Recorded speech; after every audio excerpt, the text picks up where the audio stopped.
Welcome back to RoxomTV, everyone. My name is Walker America. I am your host here every week on Tuesdays from 1 p.m. to 4 p.m. Eastern Standard Time. We have a great show for you here today. We've got some good news, some bad news, some interesting news, some sad news, and we're also going to be joined by some great guests. We've got Zach Shapiro from the Bitcoin Policy Institute coming a little bit later on to talk about some of the developments on Bitcoin policy in Washington, D.C., our nation's capital. We've also got Nathan from BTC Mentor, who will be joining us a little bit later on as well to talk about the kind of vibe shift that we're feeling right now in Bitcoin and markets more broadly. Now, to start things off, we'll go with a little bit of sad news here to start off our day. But Scott Adams, who's a pretty legendary Dilbert creator, passed away at 68 after a valiant fight with cancer. In his final hours, he embraced Christ, a profound risk-reward pivot in classic Adams fashion. His razor-sharp satire exposed corporate chaos, sparking laughs and wisdom for millions. He has quite an eternal legacy that he's leaving behind. He also openly advocated for Bitcoin over the years. Now, from his X account today, Adams' team posted a letter titled "A Final Message from Scott Adams," which reads, "If you are reading this, things did not go well for me. I have a few big things to say before I go. My body failed before my brain. I am of sound mind as I write this, January 21st, 2026. If you're wondering about any of my choices from my estate or anything else, please know that I am free of coercion or inappropriate influence of any sort, I promise. Next, many of my Christian friends have asked me to find Jesus before I go. I'm not a believer, but I have to admit the risk-reward calculation for doing so looks attractive. So here I go. I accept Jesus Christ as my Lord and Savior, and I look forward to spending an eternity with him. The part about me not being a believer should be quickly resolved if I wake up in heaven. I won't need any more convincing than that, and I hope I am still qualified for entry."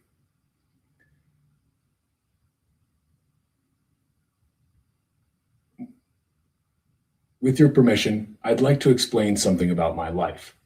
For the first part of my life, I focused on making myself a worthy husband and parent as a way to find meaning. That worked, but marriages don't always last forever, and mine eventually ended in a highly amicable way. I'm grateful for those years and the people that I came to call my family. One moment, guys. I am being told that I have a microphone issue. Let me just double check. 1 second, guys. Apologies for the technical difficulties. I want to make sure I'm coming to you loud and clear. This should be improved, and I apologize for that on the start there. I'll continue with the reading here. Once the marriage unwound, I needed a new focus, a new meaning, and so I donated myself to the world, literally speaking the words out loud in my otherwise silent home. From that point on, I looked for ways I could add the most to people's lives, one way or another. Today, the start of my evolution from Dilbert cartoonist to an author of what I hoped would be useful books. By then, I believed I had amassed enough life lessons that I could start passing them on. I continued making Dilbert comics, of course. As luck would have it, I'm a good writer. My first book in the useful genre was How to Fail at Almost Everything and Still Win Big. That book turned out to be a huge success, often imitated and influencing a wide variety of people. I still hear every day how much that book changed lives. My plan to be useful was working. I followed up with my book Win Bigly that trained an army of citizens how to be more persuasive, which they correctly saw as a minor superpower. I know that book changed lives because I hear it often. You'll probably never know the impact a book had on the world, but I know, and it pleases me while giving me a sense of meaning that is impossible to describe. My next book, Loser Think, tried to teach people how to think better, especially if they were displaying their thinking on social media. That one didn't put too much of a dent in the universe, but I tried. Finally, my book Reframe Your Brain taught readers how to program their own thoughts to make their personal and professional lives better. I was surprised and delighted at how much positive impact that book is having. I also started podcasting, a live show called Coffee with Scott Adams, dedicated to helping people think about the world and their lives in a more productive way. I didn't plan it this way, but ended up helping lots of lonely people find a community that made them feel less alone. Again, that had great meaning for me. I had an amazing life. I gave it everything I had. If you got any benefits from my work, I'm asking you to pay it forward as best you can. That's the legacy I want. Be useful, and please know that I loved you all to the end. Scott Adams. And even Elon Musk posted, even though I knew his death was coming, as he told us it would, I still can't believe he has died. Rest in peace, good and great man. Rest in peace. And to that, I would echo, rest in peace, Scott Adams. We could all hope to leave a legacy so profound. Now, next, moving on to something that would seem like it could appear in a Scott Adams comic, because it is truly absurd. We have the former mayor of New York City launching NYC token. Now, this is just a generally absurd story. I honestly thought that it was most likely satire when I first read it, but apparently it is very much real. So yesterday, former New York City Mayor Eric Adams launched NYC token, claiming it would fight anti-Semitism and anti-Americanism. Yes, that's a direct quote. A splashy promise that immediately drew attention and confusion, rightly so. Adams pitched it as a community-focused digital asset that would fund educational efforts, scholarships, and initiatives against hate funneled through a yet unnamed nonprofit, and even partner with historically Black colleges and universities. So, as you can hear, it has all the right buzzwords, right? Now, since then, the coin has crashed more than 81% from its peak, wiping out hundreds of millions in market value within minutes. This is a classic rug pull. On the launch day, NYC token spiked to 58 cents. Estimates put it near a $580 to $730 million market cap, which is again just insane. Only to see this liquidity pulled soon after, causing the price to plummet to 10 cents. On-chain analytics show large withdrawals of USDC liquidity from wallets tied to the project shortly after the peak. This triggered the collapse, understandably. Now, this spectacle just sort of feels like a new low for New York City. It's a municipality that is very quickly drifting towards a bit of a dark path, right? Now, if we go back in May 2025, Adams spoke at the Bitcoin 2025 conference in Las Vegas, where he made headlines by proposing Bitcoin-backed municipal bonds, BitBonds, as a way for New York City to embrace the future of money. For a brief moment, it seemed he might understand what separates Bitcoin from the wild west of crypto tokens, and I should put crypto in parentheses there. But this token launch really just shows he was absolutely clueless about Bitcoin and why it is actually different from, quote, crypto. This is yet another just Solana meme coin that has been pumped out at zero cost, inflated in value, sold by insiders, and ultimately left a bunch of retail holding the bag. Now, this isn't the first time a political figure's brush with crypto has ended in disaster. Argentina's President Javier Milei once publicly endorsed a meme token called Libra, which exploded to a multi-billion-dollar valuation only to crash more than 90% within hours as insiders cashed out, leading to political fallout and probes into the episode. Of course, who could forget good old Trump coin and Melania coin? These were no different. They're other tokens that enjoyed a brief pump, benefiting insiders, of course, leaving everyone else just holding the bags of those insiders, like so many other celebrity meme coins that have come and gone before them. Now, I don't know when the public will finally learn to differentiate between pump and dump projects in Bitcoin. It's a little bit frustrating as a Bitcoiner because time and time again, you see these same episodes play out. I've seen this movie before, right? You know exactly what's going to happen. It happens the exact same every single time. Every single time, insiders who are able to create tokens out of thin air rug pull the people who stumble in after the fact, thinking have a one-way ticket to a get-rich-quick scheme. I'm sorry, folks. It truly boggles the mind when you realize that these are so formulaic. This is the exact same blueprint that is used in every one of these scams.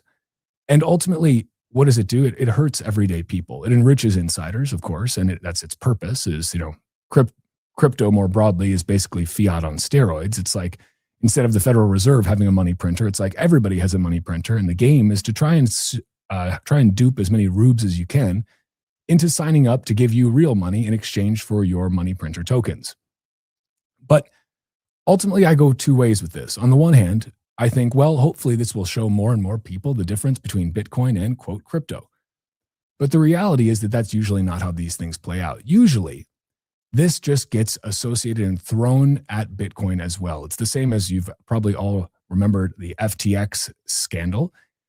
And how many times as a Bitcoiner did you hear somebody if they knew you were into Bitcoin say, oh, you're into Bitcoin? Well, how about that Sam Bankman-Fried? Like, what are you Bitcoin crypto people going to do about that? All of these crypto scams, these affinity scams get lumped in with Bitcoin. They get confused with Bitcoin by everyday people. And ultimately, I think it's harmful to adoption because people who get burned by this or who just see the headline that former NYC mayor who endorsed Bitcoin and talked about bit bonds is now rug pulling his crypto token.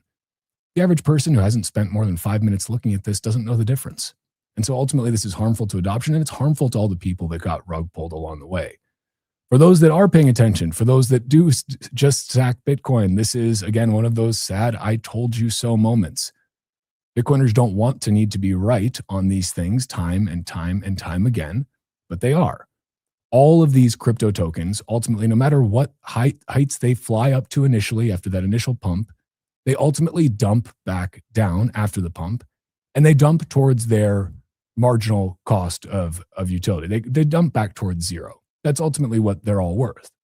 Every single crypto project, yes, even the big ones like Ethereum and Solana, they all trend towards zero versus Bitcoin over a long enough time horizon. You may see a pump in the short term. You may be duped in by the VCs and the insiders who want to sell you their heavy bags like we saw recently in the Zcash saga.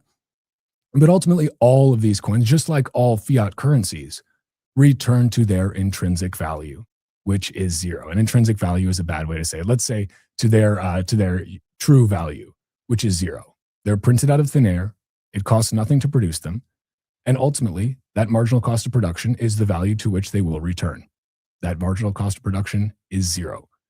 This is the case, as I said, with every fiat currency as well. And we have an example of this, multiple examples happening right before our eyes as we speak. One of the most prominent ones is happening in Iran right now, where there is a massive currency collapse underway that has been accelerating in recent days with the protests, but ultimately has been on a one-way ticket to zero since the Islamic Revolution. Now, Iran's national currency, the rial, has collapsed against the US dollar. One rial is effectively worth $0.00. It's worth literally nothing. On the open market, a single dollar now trades for roughly 1.4 million rials, erasing decades of purchasing power and fueling unrest. This decline isn't new, but the 2025-2026 timeline has seen it accelerate. Sanctions, shrinking oil revenue, and political instability have pushed Iranians to seek alternatives, not just to the rial, but even to the dollar. Inflation is soaring. Prices for food, medicine, and basic goods have jumped sharply, forcing families to spend more just to survive. Official figures pegged inflation at more than 42% late last year, though real costs may be higher because, as we all know, governments consistently fudge these numbers. Now, economic strain has spilled into the streets. Bazaar merchants, students, and ordinary citizens have protested across Tehran, Isfahan, and Shiraz, condemning both economic mismanagement and political repression. It turns out that, I know this is shocking, but people, especially women, don't like living under Sharia law. Who could have thought? Now, even traditional supporters of the theocratic government in Tehran have turned against clerical leadership. Authorities have responded with telecom blackouts and satellite jamming, prompting citizens to rely on offline tools.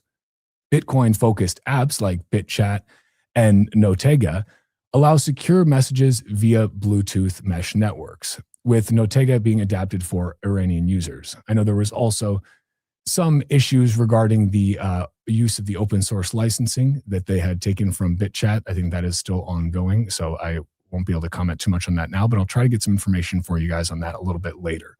Again, BitChat, as you remember, is the Bluetooth mesh network, completely offline, not requiring internet, encrypted communication application that was originally developed by Jack Dorsey and later adapted by Kali for Android.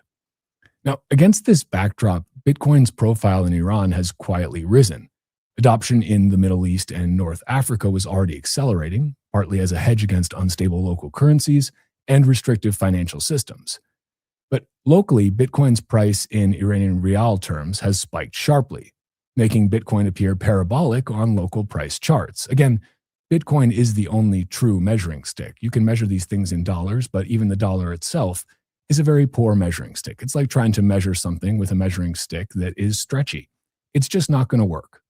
Reports from Chainalysis highlight Bitcoin and other cryptos' role in this unrest.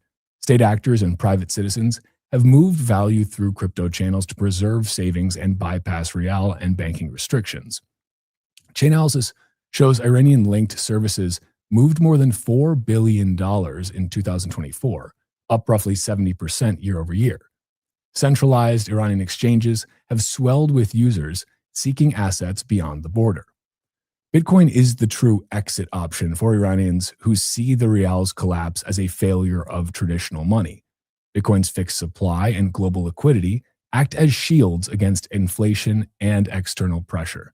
And ultimately, again, this is a great reminder that while every revolution has multiple parts, there's of course no simple reason, usually no singular reason. I won't say always, but usually for a revolution, it's a conflagration, a confluence of different factors. At the core of almost every revolution is ultimately a monetary revolution fueled by monetary collapse. When the money breaks, everything else breaks with it. There's an old quote that goes something to the effect of, "You're about 3 missed meals away from having a revolution." And at any given time, when people can't feed their families, they can't feed themselves, they can't feed their children, they can't afford to live because the value of their money, the purchasing power of their money has decreased because of centrally managed fiat currencies.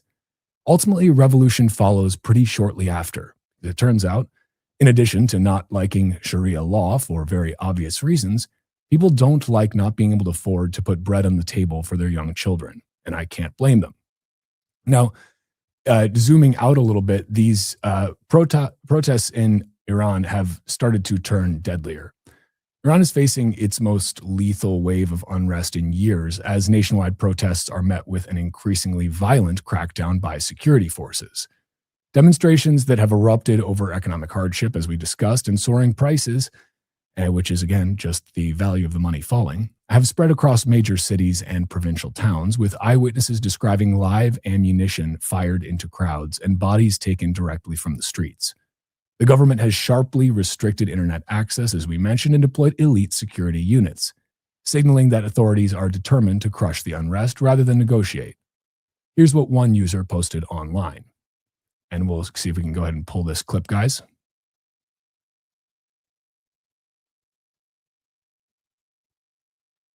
Nope. Okay, we'll see if we can come back to that clip.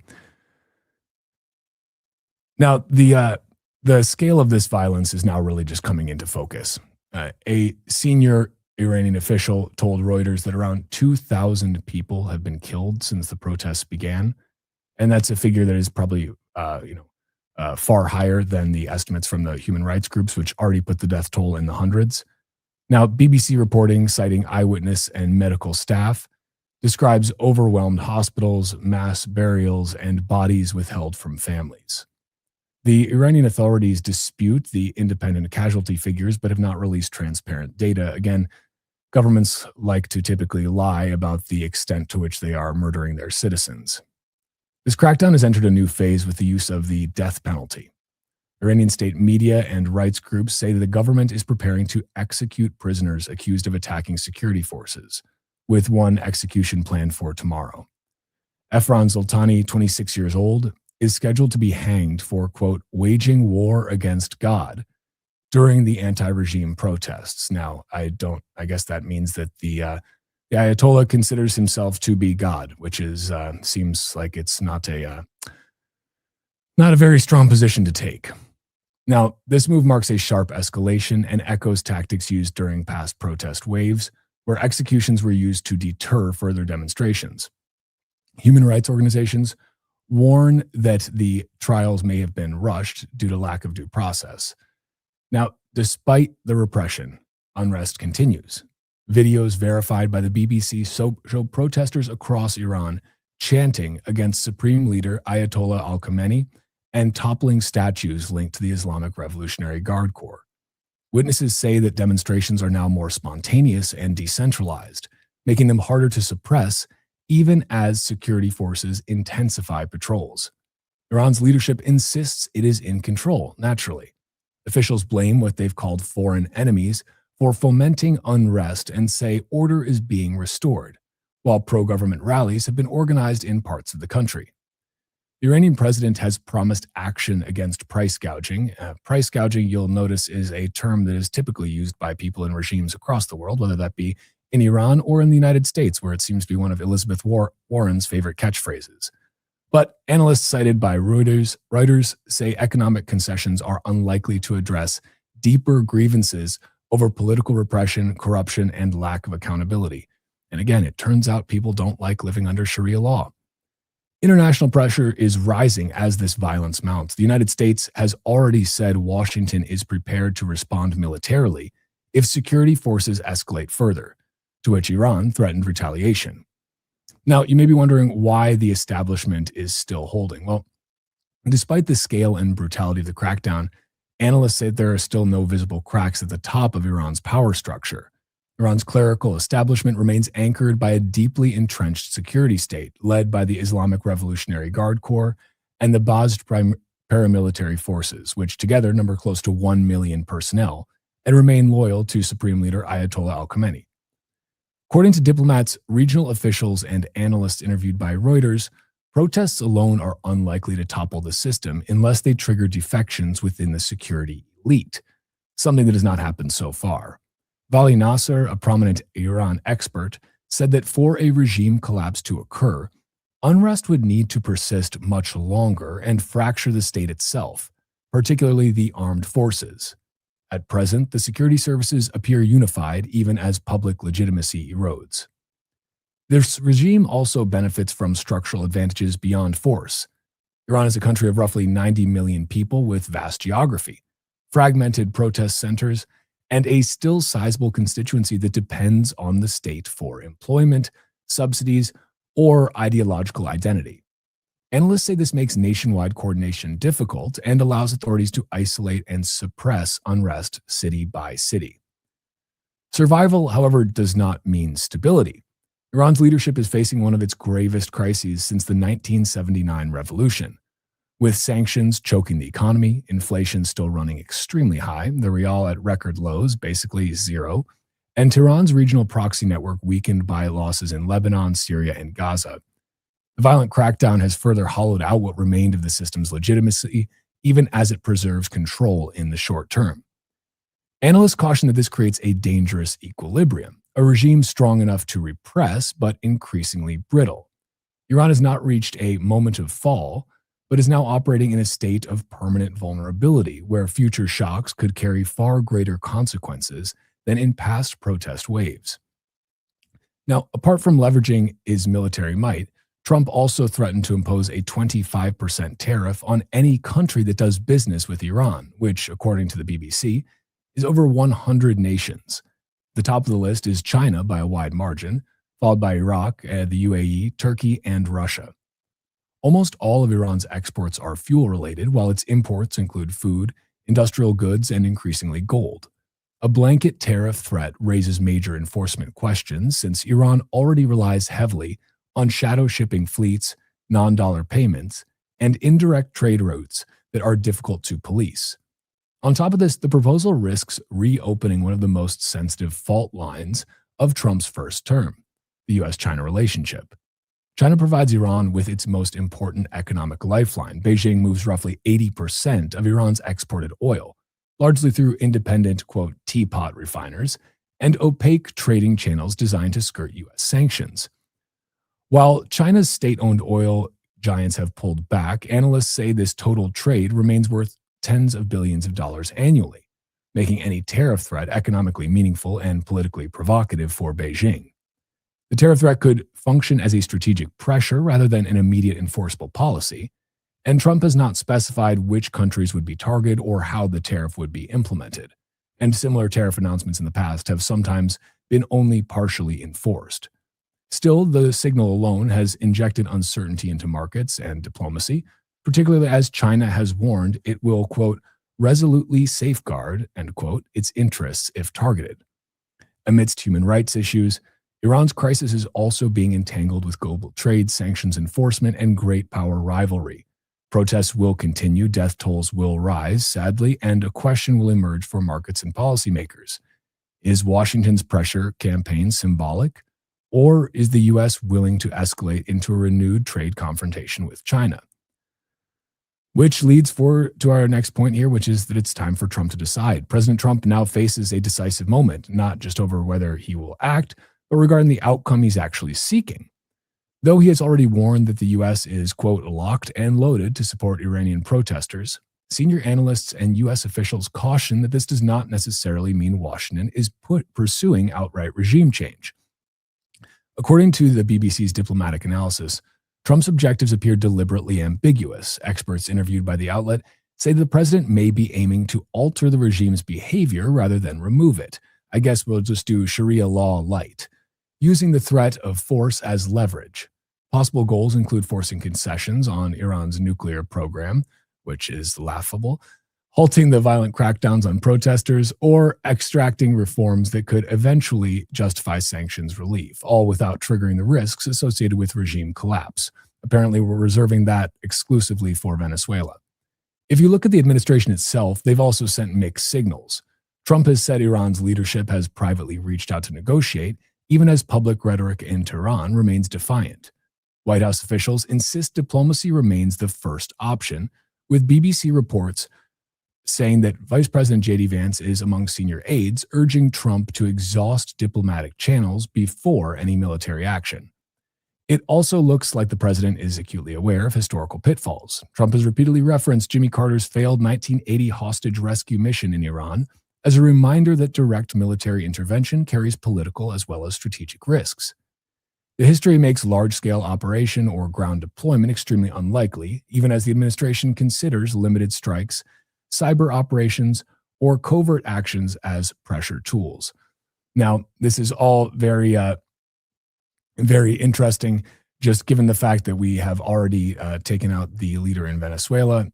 One has to wonder if there would be any reason not to send a helicopter and some of the boys over to Iran, but I don't foresee that happening. I think that there is enough, the U.S. and Trump specifically has enough irons in the fire where he's probably trying to avoid yet another conflict. But then again, who knows?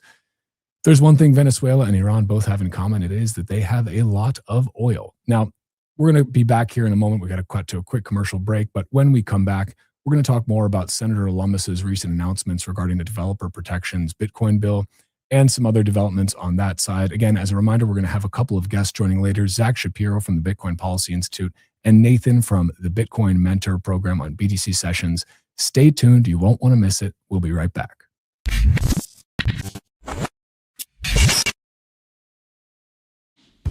So, tell us about your furry friend here. What's his name? Oh, this? This is Bitcoin. Bitcoin. It's not just a cat, he's family. Quite a name, and I must say, looks quite pampered. Oh, absolutely. Bitcoin deserves nothing but the best. He's my little prince. But with such a valuable pet, aren't you afraid of losing him? Losing Bitcoin? No, it never happened before, so it's not something I worry about.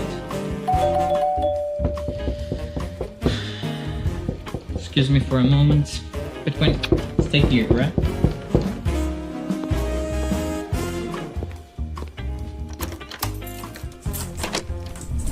Bitcoin, no! Bitcoin, come on, little buddy, Bitcoin, I need you. Don't go.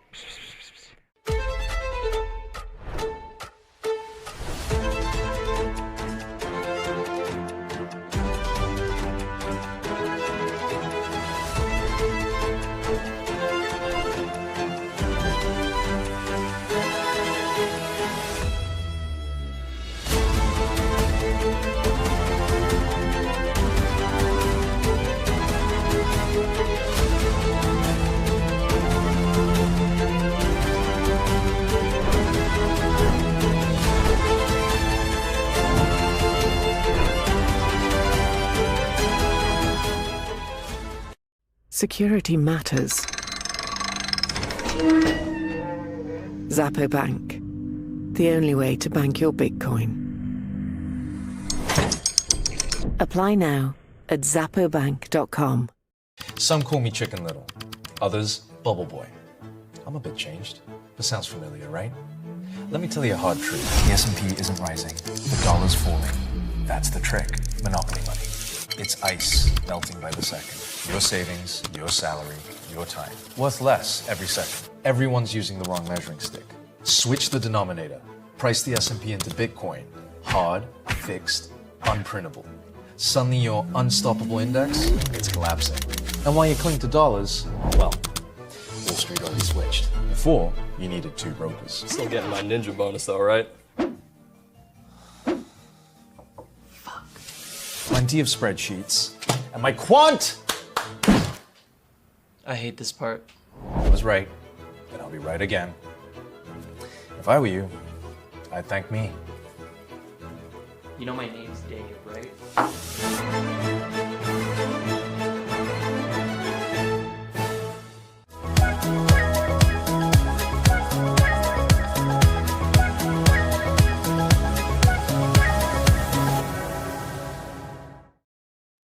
Welcome back to RoxomTV, everyone. My name is Walker America.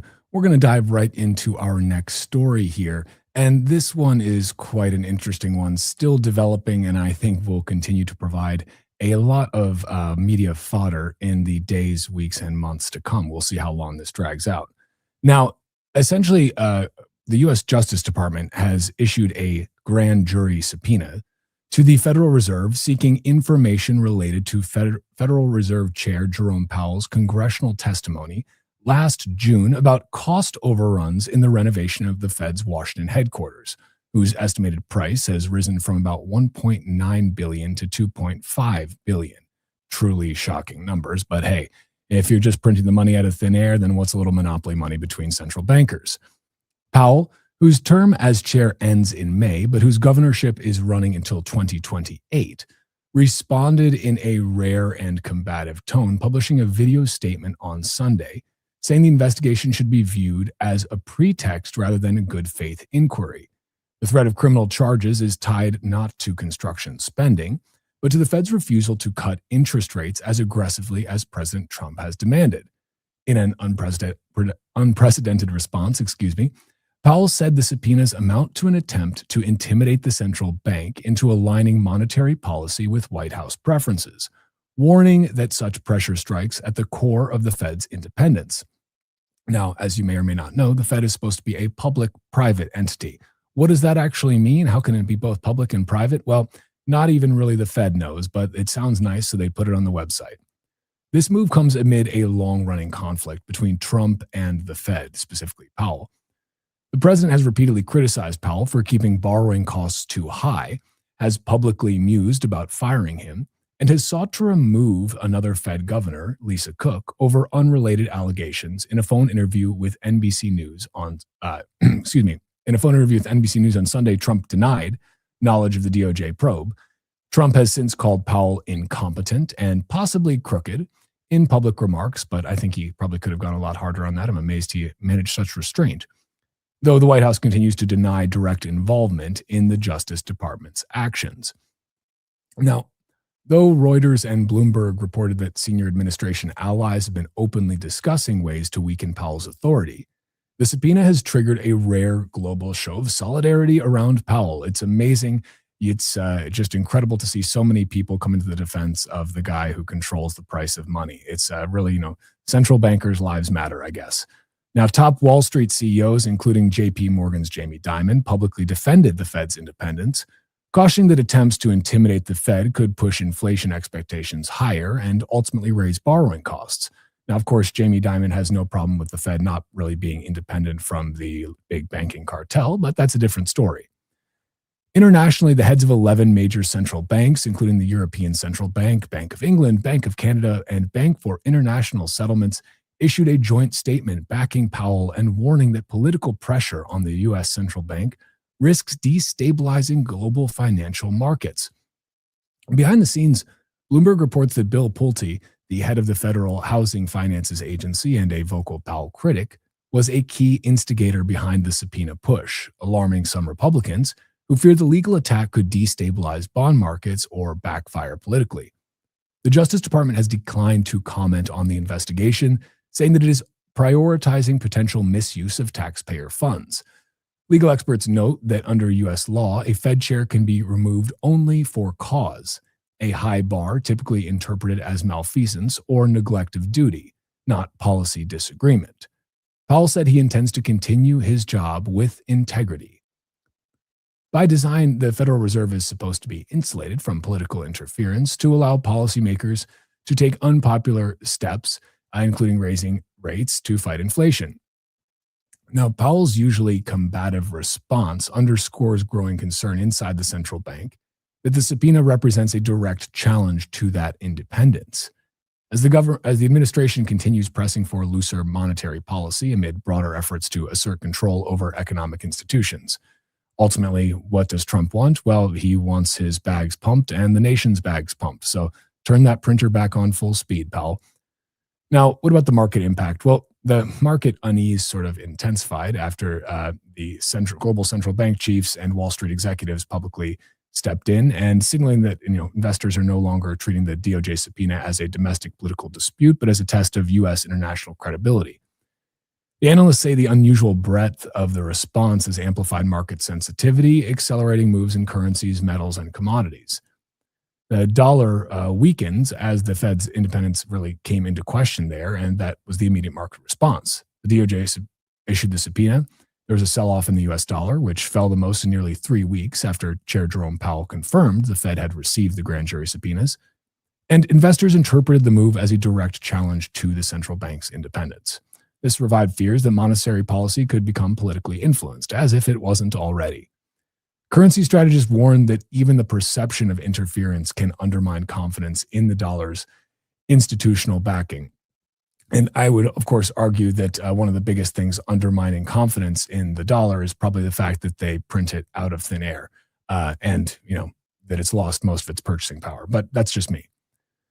Safe haven assets generally were surging on this news, though. Gold and silver continued to surge to record highs. Gold pushed towards $4,600 an ounce as traders sought protection from a renewed institutional risk premium. Analysts said repeated political attacks on the Fed have become a structural tailwind for precious metals as they raise doubts about inflation control and long-term policy credibility. The rally really reflects caution rather than panic, but highlights how quickly capital moves when trust in governance is questioned. And also, as we're looking here at Bitcoin as of this broadcast, we're currently sitting at $93,591, up 2.62% on the day. So clearly, Bitcoin is catching a bid as well. Now, there's a bit of a narrative emerging here. Bloomberg's reported that the subpoena has revived talk of a, quote, sell America trade, with some investors reassessing exposure to U.S. assets amid concerns over rule of law and institutional stability. While equity and treasury moves have so far been measured, strategists warn that sustained pressure on the Fed could drive longer-term shifts away from the dollar toward non-U.S. assets, particularly if legal threats escalate. Several fund managers describe the issue as one of credibility rather than immediate economic damage. But beyond precious metals, industrial commodities have also been rallying. Copper climbed towards a record high, aided by the weaker dollar and expectations that political pressure on the Fed could lead to looser monetary conditions over time. Bloomberg notes that investors increasingly rotating into hard assets as hedges against both inflation, risk, and institutional volatility reinforces this broader commodities bid. Trump's DOJ subpoena has triggered an unusually swift bipartisan resistance in Congress, suggesting lawmakers across both sides of the aisle don't like perceived threats to central bank independence. Republican Senator Tom Tillis, a key member of the Senate Banking Committee, vowed to block any Trump nominees to the Federal Reserve until the Justice Department's investigation into Jerome Powell is resolved. Tillis, who is not seeking re-election, said the DOJ probe raises serious doubts about whether the administration is trying to intimidate the Fed into cutting interest rates, which appears pretty damn obvious. Because the Senate Banking Committee is narrowly divided, Tillis's opposition alone could effectively paralyze the confirmation process for a new Fed chair or other governors. a significant procedural roadblock for Trump as Powell's term as chair nears its end. Democrats, of course, responded with equally forceful language. My favorite, Senator Elizabeth Warren, accused Trump of, quote, abusing the law to take over the central bank, while Senate Majority Leader Chuck Schumer warned that undermining the Fed's independence threatens economic stability. Bloomberg reports the Democrats are signaling they will oppose any Fed nominations while the investigation hangs over Powell. Now, from a market perspective, the threat of prosecuting Federal Reserve Chair Jerome Powell is widely viewed by investors and economists as a move with little upside and significant downside risk. In a Bloomberg opinion column, British finance John Authors argued that the use of the justice system, the Justice Department, to pressure or indict a sitting Fed chair would represent an unprecedented escalation that undermines confidence in U.S. institutions rather than strengthening accountability. Authors' central argument is that whatever policy mistakes Powell may have made, and I'm sure there were plenty, for instance, calling inflation transitory ad nauseum, finally admitting it was not, shocker, particularly, again, around inflation and the pandemic, these do not justify criminal prosecution on unrelated grounds. Now, of course, if we go to the very core of it, the Fed itself is unconstitutional. It should not exist. It has no constitutional basis for existing. And really, we should make sure that the Fed is actually ended so that we return to actually operating by the rule of law that the Constitution helped to enshrine. But I digress. The subpoena threat is a political intimidation risk that blurs the line between the independent monetary policy and executive power, a distinction that markets have long treated as foundational to U.S. financial stability. Again, as long as that financial stability involves the stability of the dollar on a downward trajectory, always being debased, and constantly on the road to eroding your purchasing power as more and more units of the currency are printed out of thin air. But crucially, this is not just about Powell as an individual. Even the possibility of prosecution introduces uncertainty over whether future Fed decisions could be shaped by fear of legal retaliation rather than economic data. And after all, we need to rely on the economic data at the Fed. They pay an army of PhD economists. It's a UBI for PhD economists to make sure that they know exactly how to set the price of money. But apparently, even on that foundational thing, which they were supposed to be able to do, and which is their really key mission, keeping stable prices and maximum employment, they managed to fail time and time again, because it turns out it takes a lot more than a couple hundred PhD economists to set the price of money. They can't do it no matter how hard they try, which is just further confirmation that what we in fact need is money that is separated from centralized powers. After all, central banks were really a favorite topic of Karl Marx. Central bank, centralized control of credit, that was one of the key tenets that Marx laid out in the Communist Manifesto. So not only is the Fed unconstitutional, but frankly, it's a bit communist. But again, I digress. So if we move forward with this prosecution of Powell, the analysts are saying this is likely going to fail in court. It could damage U.S. credibility abroad, weaken trust in the Fed at home, as if that trust was not low enough already, all while doing little to lower inflation or borrowing costs. Because it turns out to lower inflation, you need to stop printing money, and they won't be doing that anytime soon.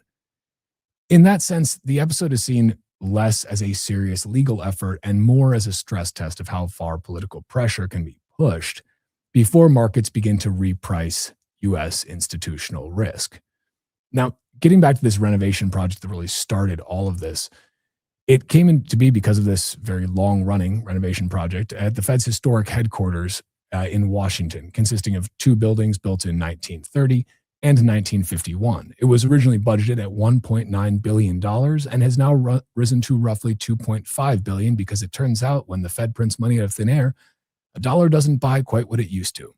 Now, the White House has cited concerns over that this is overrunning the budget by over $700 million. Fed officials say the increases stem largely from higher labor and material costs. But of course, the value provided by that labor and that material is still the same. The reason the cost is up is, again, because the Fed prints money out of thin air. So this is all just really quite ironic.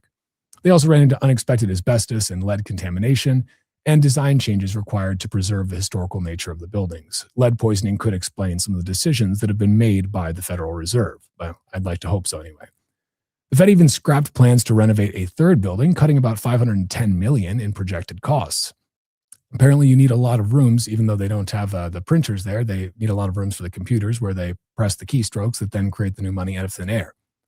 Trump and his allies have portrayed this renovation as a evidence of wasteful or even lavish spending. But the Fed has pushed back on several specific claims. The central bank says there are no VIP dining rooms. I don't know how they're going to live.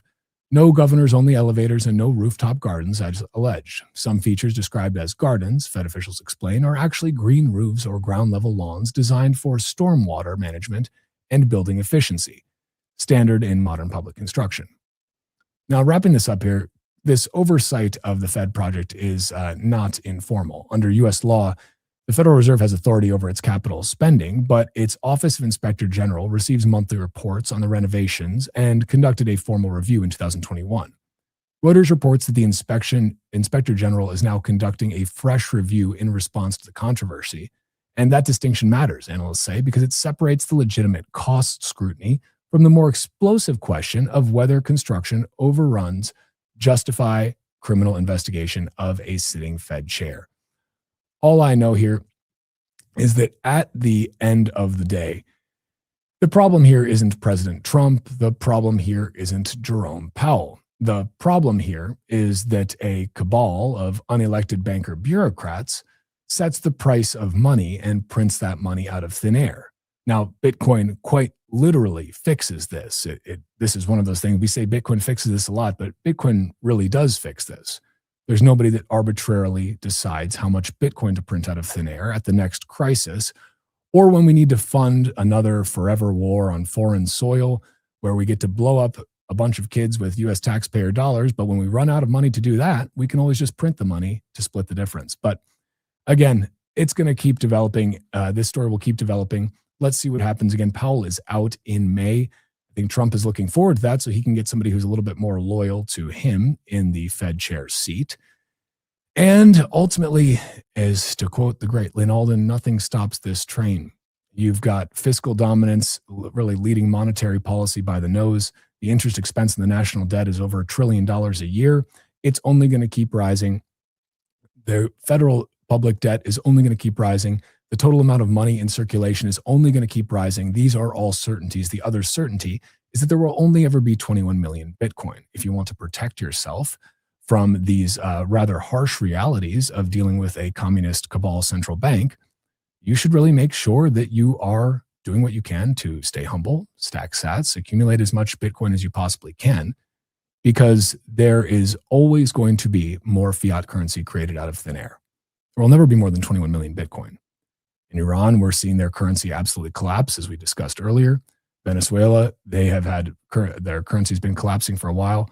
All over the world, fiat currencies continue to collapse in a never-ending cycle. The only thing you can possibly measure the value of your time and energy in with any meaningful clarity is Bitcoin, because it's the only measuring stick that doesn't change. Now, speaking about Bitcoin a little bit more here, we've got some exciting news coming out of DC, again, not related to the Fed, but specifically about Senator Lummis, who has just recently announced that she will no longer be seeking re-election. She's been quite an advocate for Bitcoin and Bitcoin specifically, separating it very meaningfully from, quote, crypto. And she's also been just generally one of the voices of reason in Washington, D.C. Now, she just recently unveiled a market structure draft bill after months of negotiations and bipartisan discussion. Senator Lummis announced that a long-awaited draft of the market structure legislation for Bitcoin and the broader crypto ecosystem has been finalized and is now ready for committees to mark up later this week. In a post on X, Senator Lummis wrote, quote, "After months of hard work, we have bipartisan text ready for Thursday's markup. I urge my Democrat colleagues, don't retreat from our progress. The Digital Asset Market Clarity Act will provide clarity needed to keep innovation in the U.S. and protect consumers. Let's do this." The draft, first titled the Digital Asset Market Clarity Act, aims to bring clarity and regulatory certainty to the U.S. digital asset market, ending years of legal ambiguity. The bill lays out clear roles for the Security and Exchange Commission, SEC, and the Commodity Futures Trading Commission, CFTC, on how different crypto assets, including Bitcoin, should be regulated. It also introduces rules for stablecoins, prohibiting companies from offering passive interest solely for holding them, while allowing activity-based rewards tied to usage, payments, loyalty, or transactions. So, separate bipartisan legislation introduced alongside the main draft offers protections for non-custodial Bitcoin developers and infrastructure providers, really clarifying that these writing code alone should not make a developer subject to money transmission laws. And this was really introduced as a new kind of standalone piece of legislation to basically protect Bitcoin and more broadly blockchain developers from being classified as money transmitters under US law. Now, this bill was essentially designed to clarify that developers who simply write code or maintain open source infrastructure without controlling funds should not be regulated like banks or financial intermediaries. This also ties back into something that we've been talking about a lot on RoxomTV, which is the prosecution and persecution of Keone and Bill, the Samurai Wallet developers. They're both currently sitting in federal prison.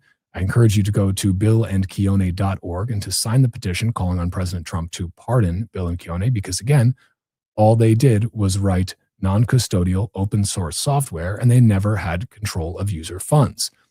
This proposal from Senator Lummis comes as Congress continues to debate broader crypto market legislation with growing concern that outdated financial rules are being applied to decentralized technology. Lummis has warned that regulatory uncertainty has already driven innovation offshore and discouraged open source development in the United States. Turns out when you jail developers for writing open source code, people don't really like that, nor do they want to be the ones writing the open source code when there's a chance that they may go to jail for it. Now, in a statement accompanying the bill, Lummis said that blockchain developers, quote, have lived under the threat of being classified as money transmitters for far too long, despite never touching or controlling user funds. She emphasized that treating these developers like banks, quote, makes no sense and unnecessarily limits this innovation, adding that the bill would allow builders to build without fear of prosecution for activities that pose no money laundering risk. Again, as is in the case of the Samurai Wallet developers, Bill and Keone, they never had control of user funds. This is the baseline for whether or not someone can be classified as a money transmitter. This is what FinCEN has decreed. And even so, these guys were prosecuted and persecuted by the Southern District of New York Court and are now serving time in federal prison after taking a plea deal. Because the alternative was spending 25 years in prison and paying hundreds of millions in fines. This legislation from Senator Lummis would draw a clear legal line between custodial financing services and non-custodial software developers, including those building wallets, nodes, and decentralized protocols. If passed, the bill would provide a long-sought regulatory clarity for Bitcoin developers and reinforce the U.S. as a place to build open financial infrastructure. I do really want to commend Senator Lummis on this.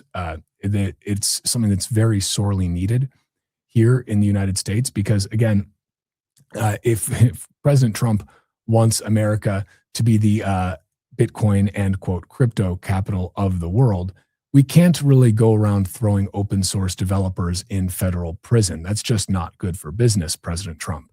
So I would really once again call on President Trump to pardon Bill and Keone.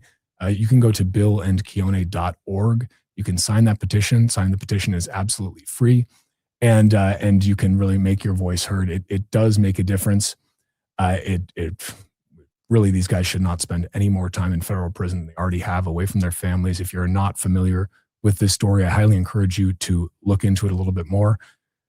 I've spent a lot of time covering it, both here on Roxom and elsewhere. The team here at Roxom, we've spent a lot of focus on this because it is something that is really important.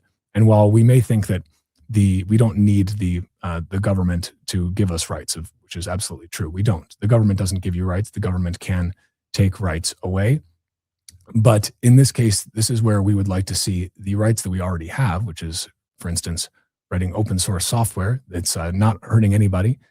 We'd like to see the protections for those enshrined and codified into law. And I think that's what Senator Lummis is pushing for here. We should have Zach Shapiro joining us here fairly shortly from the Bitcoin Policy Institute. He's head of policy over there, covering all of the real legal technical aspects of these things, of Bitcoin policy in DC, specifically Bitcoin and not crypto. And he should be joining us here in a moment. I'm just checking backstage if we haven't yet. We may be going to a break first, then coming back to him. But we'll dive into this a little bit more deeply and also hear about what other shifts are happening in Washington, D.C. There's a lot of talk. There's a lot of noise out there right now. It's a very, very heavy news cycle at the moment. But behind the scenes, behind all of the bad news that typically dominates cycles, I think there's a lot of good news happening too. There's a lot of good developments happening. And there's also a lot of these protections that are being hopefully enshrined into law. Again, that doesn't do anything to get Bill and Keone out of federal prison at this time. I would hope that they would be able to retroactively be able to look back and say, well, if we're enshrining this into law, then we should probably get these guys out of federal prison. But let's see. I would once again encourage everybody to go to billandkeone.org, sign the petition there, and make your voice heard. Share the petition, share it with your friends, family, strangers on the internet. It does make a difference. Let's do what we can to get these guys home. Because they should not spend any more time away from their families than they already have. We're going to go to a quick commercial break. When we come back, we should be joined shortly by Zach Shapiro from the Bitcoin Policy Institute. We've got a number of other stories to cover as well. We've got Nathan from the BTC Mentor, Bitcoin Mentor, coming on later after Zach. So stay tuned. Don't touch that dial. We will be right back here on RoxomTV.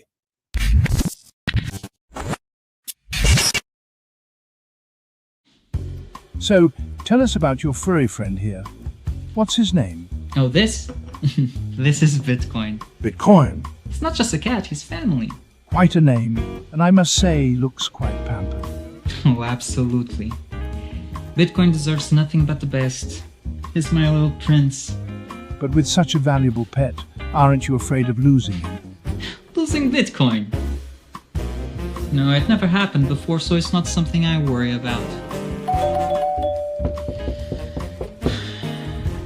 Excuse me for a moment.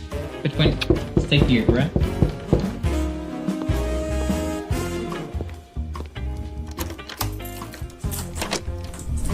Bitcoin, no! Bitcoin, come on, little buddy. Bitcoin, I need you. Don't go.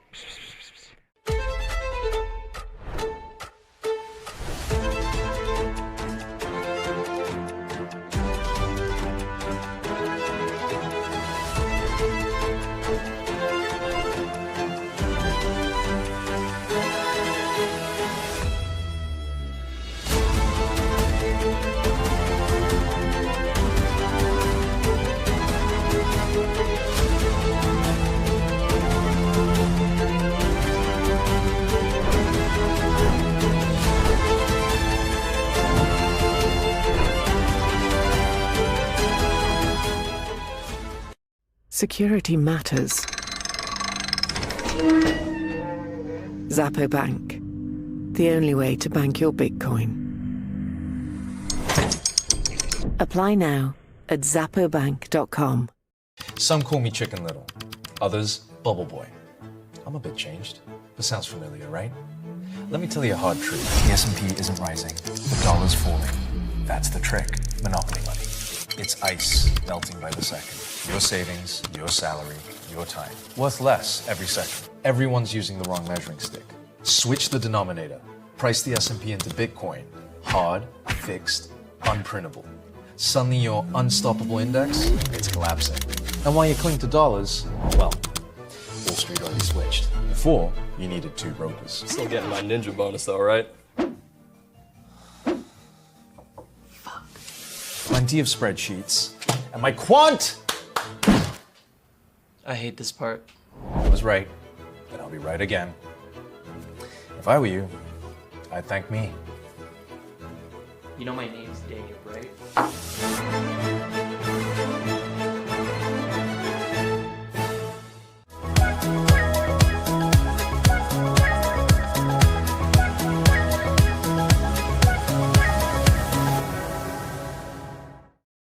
Welcome back to RoxomTV, everyone. My name is Walker America, and I am pleased to welcome here to the stage Zach Shapiro. Zach is the head of policy at the Bitcoin Policy Institute. They're doing incredible work in our nation's capital in Washington, D.C. Zach, how are you doing, man? Thanks for joining. Doing well. How are you? I'm doing great. I was very happy to see the announcement from Senator Lummis that there's going to be some additional an additional bill, and maybe you can kind of break this down in more detail, specifically focused on open source developer protections, non-custodial developer protections. Maybe that's a good place to start because she also released draft market structure terminology today here, but she put this new thing alongside it. Can you talk about that a little bit? Was this something that you guys, I assume, were tracking ahead of time as well? Yeah, absolutely. So there are two separate bills. One is the draft language, bipartisan language for the market structure bill, which the Senate Banking Committee is looking at now. There are going to be amendments to that either the Democrats or Republicans get proposed that are due by 5 p.m. Eastern tonight. But this is sort of the first full look we've had at what bipartisan consensus on a market structure bill might look like. This bill is, if we're going to get strong developer protections, it's probably going to be through this bill. And so that honestly is the more important one. And so we can definitely dig into that. The separate bill that Senator Lummis put forward is a new version of essentially the Blockchain Regulatory Certainty Act, which is a bill I think we've talked about before. And it's a bill that's at least in part contained within the market structure bill. And Senator Lummis is reintroducing it as a freestanding bill that would protect developers and non-custodial service providers. Importantly, co-sponsoring it with Ron Wyden, who is a important Democrat in the Senate who cares about individual liberty and free speech protections on the internet. What I think is really going on here is this is meant to be mostly a political signal to Democrats that as the sort of haggling goes on about, is the broader market structure bill going to pass? And if so, what provisions are going to survive into the final version? I think this is largely meant to give Democrats political cover to vote in favor of, or at least not object to, the BRCA protections in the Clarity Act, because one of their sort of marquee senators has blessed a version of that bill as freestanding legislation. Now it is real. They really did introduce the bill. That could be passed separately. There will be less reason to pass it if the Clarity Act passes. Candidly, I think it's a long uphill battle to get a freestanding, bipartisan consensus. You need to get not just a majority in the Senate, but a bipartisan majority that's filibuster proof. And you need to do it before the sort of midterms kick into gear this year. I don't think that's like super realistic right now. I think this is much more a sort of collateral action to help the politics of the market structure bill, which really could pass in the near term. So this is for us who are not creatures of DC, don't understand some of these machinations as much. This is sort of this is positioning, essentially. This is trying to basically force the Democrats' hand a little bit. Is that fair to say? Not so much force. I think it's to give the Democrats political to lead their hand, maybe. Freedom here. Well, it's really to give them cover. So the market structure bill is like the marquee piece of crypto legislation after the Genius Act. There are, the main thing that it does is to regulate sort of non-Bitcoin crypto tokens and decide, what's a security, what's a commodity, how is there a legal way to launch these tokens, and then how can firms like Coinbase that don't have a license as a securities broker, how can they legally trade these tokens that are either securities or commodities, and how does that all work? Also in the bill are pretty good protections both for non-custodial developers, people who maintain non-custodial tools. There are protections for individual self-custody, hardware wallets, software wallets, all sorts of good stuff. But that's the sort of smaller part of the bill. And then recently, in this draft, we saw introduced for the first time something, this is not something that Bitcoiners necessarily care about in and of itself, but I bring this up because I'm going to set up sort of, here are the things that could imperil this bill passing. Language around yield on stablecoins. That's been the big conversation over the last week or so. And so realistically, I mean, the industry wants this bill to pass. We as Bitcoiners should want this bill to pass because it has good protections for self-custody and for non-custodial developers. There is a bipartisan consensus. Both Democrats and Republicans want to pass some version of this bill. Politically, there are three things that could blow it up. Number one is concerns about sort of Trump family crypto corruption. There are some Democrats who are saying, I won't vote for this unless you say that the president, either just the president or the president and his family, can't be involved in crypto businesses. That could blow it up because Democrats, the big political backlash they are worried about. If you're a Democrat and you're democracy is at threat, and the government is gone, and Trump is the next Hitler, you can't be seen as like supporting his family's bags. And your constituents are going to be mad if you vote for a piece of crypto legislation. And the way you extricate yourself from that is to say, well, we included a provision that banned Trump from doing meme coins and DeFi and stuff like that. Republicans, on the other hand, like the Republican Party is basically completely controlled by Trump, and so they don't have a lot of political freedom to do something that's seen as punitive towards the president. And so, like, that is one thing that could blow up the bill. They can't reach an agreement on what, if any, restrictions are there on sort of the Trump family itself. Thing number two that could blow it up is this. The one piece of crypto legislation we have gotten is in 2025, the Genius Act passed. And the Genius Act is not a comprehensive market structure bill like the one that's being considered now. It's really specific to stablecoins. And banks really don't like stablecoins because if you can, custody your own dollars, especially if those dollars pay you more than your checking account, and if you want to move those dollars, you sign a transaction on your phone instead of the proctology exam you get at your local bank branch, people are just going to do stablecoins, right? It's just a better consumer product that you have more control of your money, less control than you do over Bitcoin because there's counterparty risk and there's regulation. But stablecoin, as someone who uses stablecoins in my business, it's just much better than sending an international wire. So banks don't like that. One of the things they lobbied when the Genius Act passed was stablecoin issuers are not allowed to give any part of the yield to stablecoin holders, right? So if you're Tether, you've got the best business model in the world. People give you $1, they give you one Tether, they invest that $1 mostly in T-bills, and they keep all the interest in the T-bills. You'd think that the market would, create competition where more and more of that yield, instead of it just going to Tether, gets shared with people who are stablecoin depositors, right, to entice them to use your stablecoin instead of someone else's. The Genius Act blocked that. The only reason for that, they say it's financial stability. No, it's like a protection racket for the banks.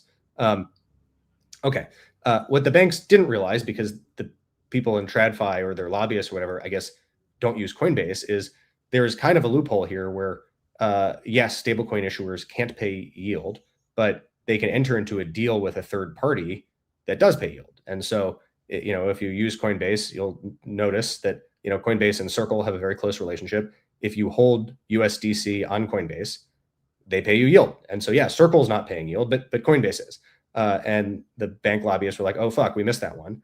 And so now they have lobbied to include in this market structure bill a ban on third parties, not just stablecoin issuers, but third parties from paying interest on stablecoins, just to make sure that you have to use a bank instead of stablecoins if you want to get interest. Understandably, Coinbase is really unhappy about this. They have threatened to flip from being supportive of the market structure bill to being against it over this. That's sort of thing number two that needs to be negotiated that could blow this up. It's really basically like banks trying to make crypto legislation worse because they don't want to have to compete with stablecoins. And then number three thing that could blow this up is sort of illicit finance and terrorism and all that type of FUD. Not that there isn't substance to concerns about criminals and dark web using crypto like that. That is of course a real thing. But there's the Elizabeth Warren camp that is also anti-crypto for a different reason than the banks are anti-crypto.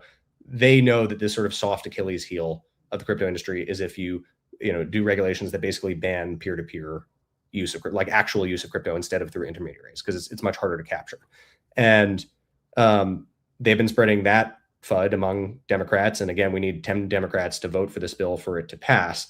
And so the question is okay, how do we get 10 Democrats that when they hear Elizabeth Warren say, if you do this bill, there's this whole unregulated wild world of DeFi and non-custodial wallets and tumblers and mixers, and we're legalizing crime. How do you get Democrats feeling like they don't have to answer to their constituents who are like, why did you legalize crime? Because Elizabeth Warren told me that. It's well, we have this really well-respected Democrat, Ron Wyden, who's going to co-sponsor this bill with Cynthia Lummis. And, he understands this stuff. He was, behind the Section 230 protections at the beginning of the internet. He doesn't like crime. He's not a bad guy. I guess if he's okay with this part of the bill, I can be okay with this part of the bill too. So I think that is what in my view, what the Lummis announcement was about today. Sorry, a long-winded way of saying this is like how politics works.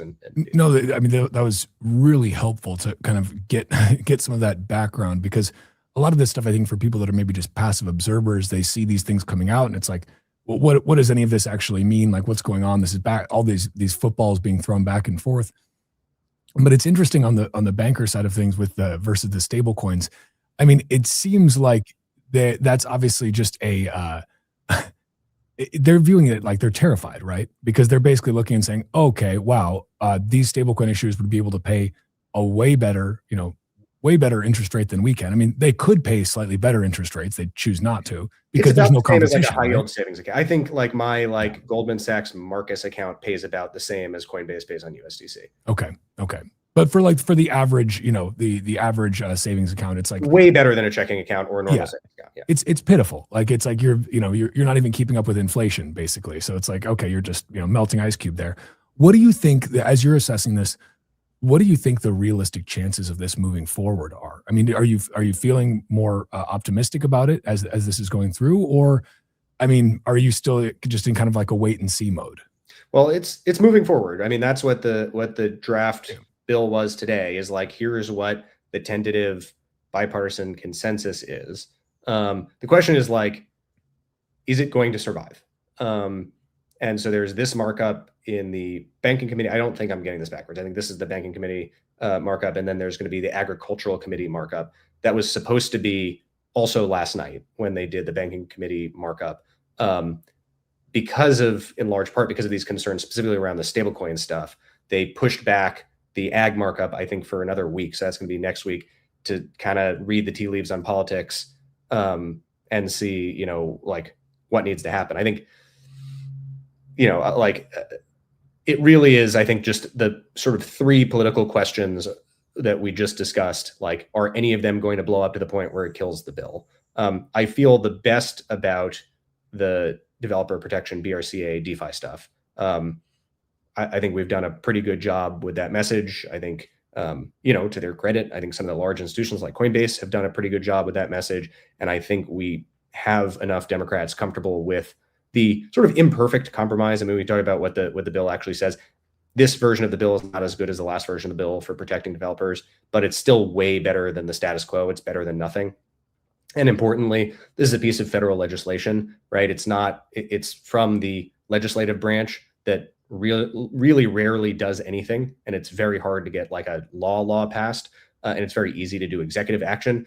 And so all of the sort of gains that we've had from a policy perspective, overwhelmingly, other than the Genius Act, they've all just been executive actions by the Trump administration that, when we get President AOC or President Mandami, like they can just undo, which we saw in New York. Mandami on day one got rid of all the pro crypto stuff, and then Eric Adams launched an anti-Semitism shitcoin. That's a different story. But but anyway, if we get this passed into law, even if we get an unfriendly administration, like they can't undo this. So we really want this bill to pass. It's a good thing. The developer protections have been watered down a little bit, but it's still way better than nothing. It's way better than this bill not passing. I think the more volatile political situations are going to be around conflict of interest stuff, to which I'd say, and have said to policymakers before, listen, even if you're concerned about conflict of interest, even if you think that there is corruption going on here, that's not a reason to make bad policy, right? The Trump family develops real estate.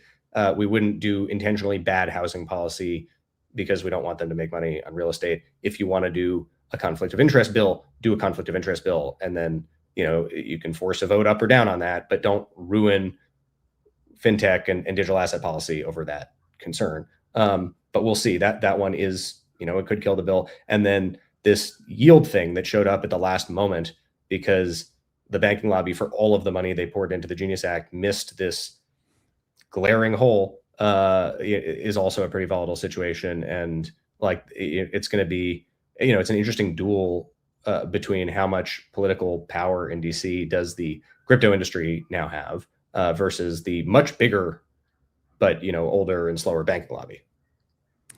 Yeah, it certainly is interesting. And I mean, I maybe just taking a quick step back here on the developer protection side of things. as it relates to the case of, for example, Bill and Keone, the Samurai Wallet developers, or any of the other, there are obviously multiple other cases going on with Tornado Cash. There's like Ian Freeman as well. Like that's obviously a slightly different case, but like generally, the crypto Bitcoin prisoners essentially.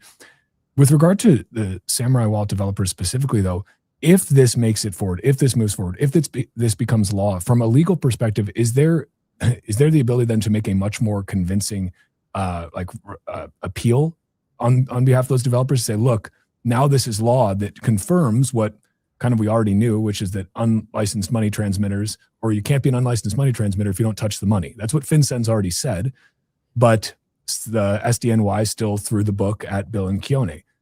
Do you think this changes the conversation at all? Do you think there's still, have you heard any rumblings about, is Trump still considering a pardon for these guys? What's your perspective there?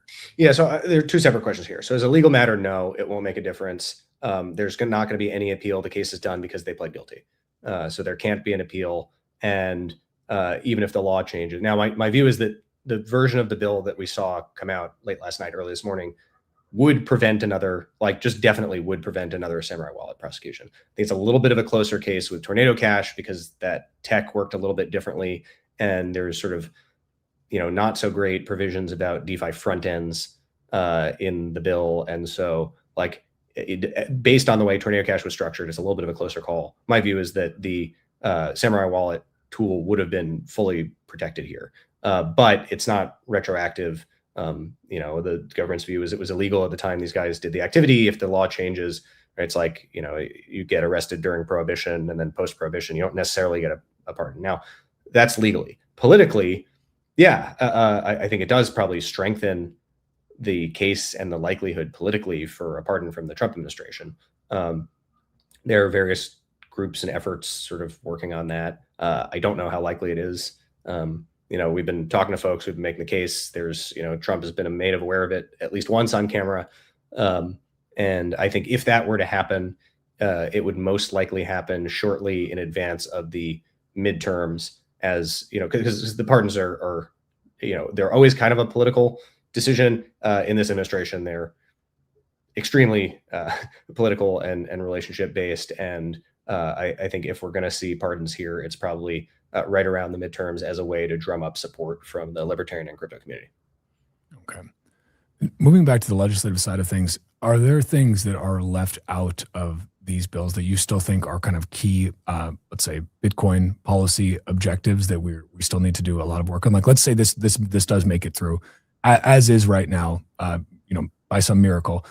Where do you think policy still needs to go from here? What sorts of things still need to be enshrined and codified into law that maybe were put at the executive order level, but have not actually been have not gone through the process of lawmaking in Congress? What are you guys tracking at BPI that you're kind of focused on in that regard?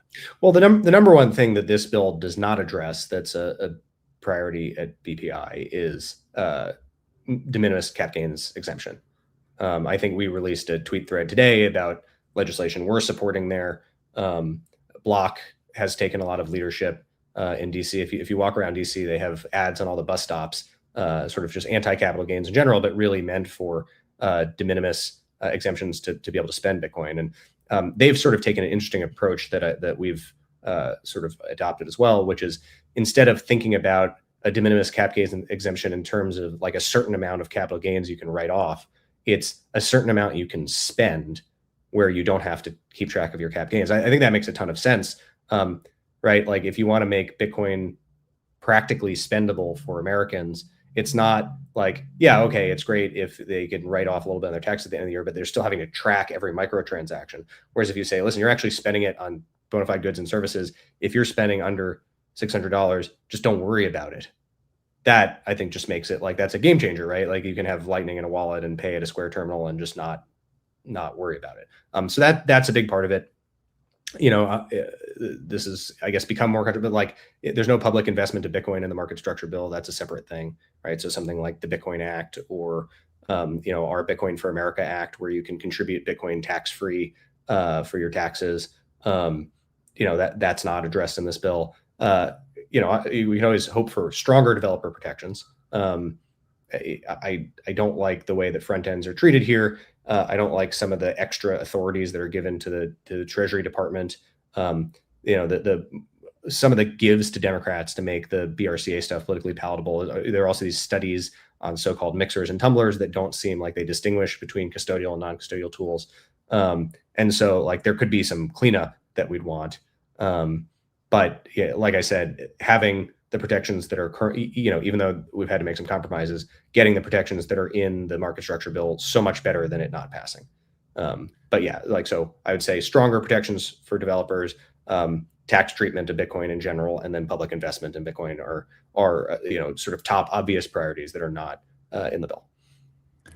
Yeah, and it's one of those things where it still is kind of just confusing to me, all of the Democratic the left side of the aisle pushback against Bitcoin and quote crypto, because it seems at this point that there's so much information out there. You guys have done at BPI, you've done such a fantastic job on the education front. The Bitcoin Policy Summit that you guys do every year is a wonderful resource. You have people from all left, right, center, in between show up there. And there's all this education out there showing people like, look, this isn't a partisan, this doesn't need to be a partisan football. You're making it a partisan football. But where do you think we're at with that? Do you see the tide shifting a little bit? Is there more of a realization that, hey, look, this isn't a Republican thing. This isn't a Trump thing. They don't have any ownership over this. They're just at least pushing broadly. Not, again, Ron Wyden, great example of something to the contrary. But broadly, there's more support for this kind of legislation on the right side than on the left side. Are we seeing that shift at all? Are you seeing any promising movement in terms of just, let's say, the overall vibe or the attitude of policymakers?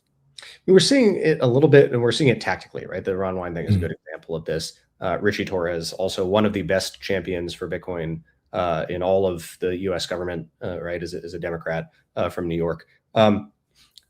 And we're seeing a shift in general. I mean, it's easier to get meetings. People do understand this stuff better on a granular level. I think the challenge, part of it, always is education, and there can never be enough, and the stuff is hard to get, right? Like, most of your listeners the amount of time you spend to discover what Bitcoin really is, what's the difference between Bitcoin and crypto, people will have sympathy for this is not like a thing you can get overnight.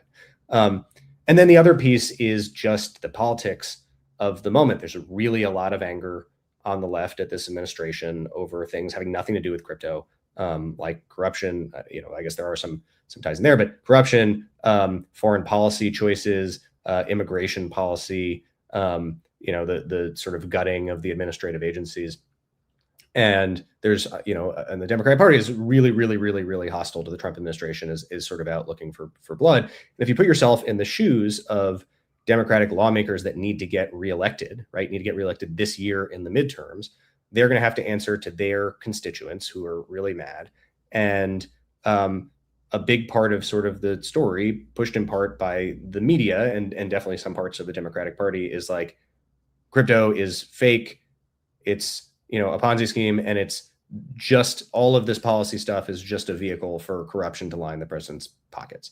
And so even if we can convince legislators that that's not true, they have to answer to a constituency that has heard this over and over and over again. And so how much political capital are they willing to spend to go to a town hall and tell their left constituents, you guys are wrong, and we should care more about Bitcoin?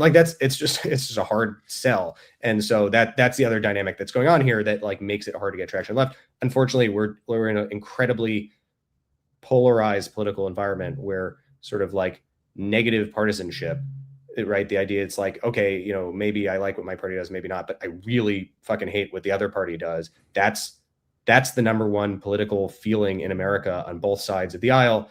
And the result of that is if Trump is out there embracing crypto, then crypto must be bad. And so that just is a slog right now. And hopefully it'll change over time. And, we're sort of doing the grassroots work to broadly shift that narrative. We're sort of tactically engaging with Democrats who we think can help, give cover and will make an outsized difference. But it's slow work, and it's going to take a while. It's the way that you phrased that actually was really fascinating, because it's not just about convincing the lawmaker themselves. They could very well get it. They could fully grok it, but they still have to convince their constituents. That's who they're elected by. They want to get reelected. As you said, it's a midterm year. And I kind of want to talk after we'll go to a quick break. But when we come back, I do want to talk about, let's say, positioning ahead of the midterms, because I think it's just really an X factor in DC. It's like, okay, everybody needs to get their house right, figure out how are they going to stay in office. And I think that Trump's looking at these midterms right now and thinking, if some of these mayoral elections are any indication, Republicans may be in for a rough time. And so I do want to talk about positioning, but I liked the way that you set that up, because I think that makes a lot of sense for people, especially even for myself. And I've looked into this quite a lot. I spent a little bit of time with you guys in DC for the last policy summit, which was awesome. Got to talk to some lawmakers, which is an eye-opening experience, talking to their staffers as well. But you realize that like there's a lot of things on their plates. And the reality is that for most of them, the topic of Bitcoin is not one that they feel is actually important to their constituents, or they haven't had enough constituents make noise about it yet, which is why I think, awareness is half the battle here. It's like, hey, there are people that care about this. And I do think that the 2024 election did show that to some extent. The fact that the community, both the libertarian and kind of the Bitcoin crypto communities rallying behind Trump, that moved the needle at least a certain amount. And so I think that was kind of eye-opening, I would assume, for a lot of lawmakers, if they were paying attention to it at least.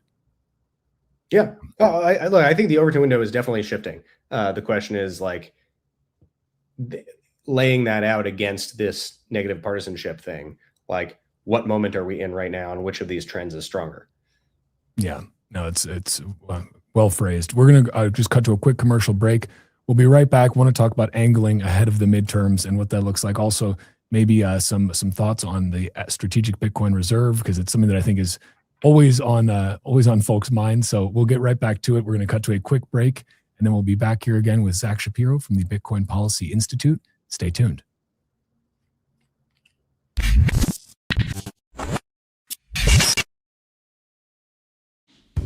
So, tell us about your furry friend here. What's his name? Oh, this? This is Bitcoin. Bitcoin. It's not just a cat, he's family. Quite a name, and I must say, looks quite pampered. Oh, absolutely. Bitcoin deserves nothing but the best. He's my little prince. But with such a valuable pet, aren't you afraid of losing him? Losing Bitcoin? No, it never happened before, so it's not something I worry about. Excuse me for a moment. Bitcoin, stay here, right?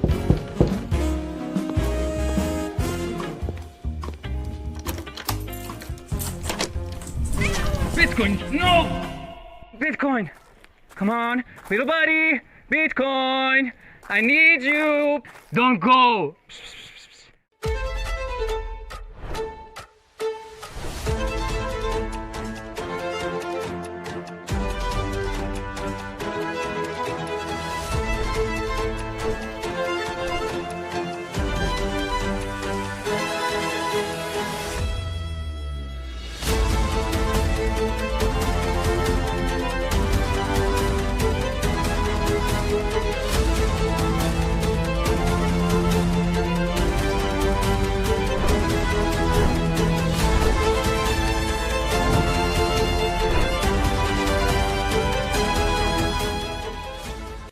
Security matters.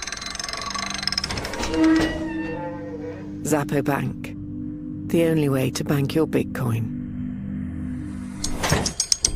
Apply now at zappobank.com. Some call me Chicken Little, others Bubble Boy. I'm a bit changed. This sounds familiar, right? Let me tell you a hard truth. The S&P isn't rising. The dollar's falling. That's the trick. Monopoly money. It's ice melting by the second. Your savings, your salary, your time. Worth less every second. Everyone's using the wrong measuring stick. Switch the denominator. Price the S&P into Bitcoin. Hard, fixed, unprintable. Suddenly your unstoppable index, it's collapsing. And while you cling to dollars, well, Wall Street already switched. Before, you needed 2 brokers. Still getting my ninja bonus though, right? Plenty of spreadsheets. And my quant!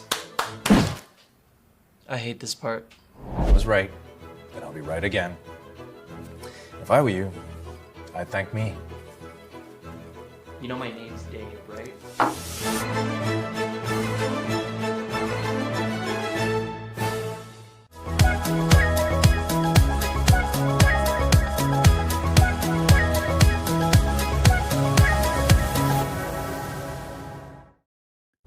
Welcome back to RoxomTV.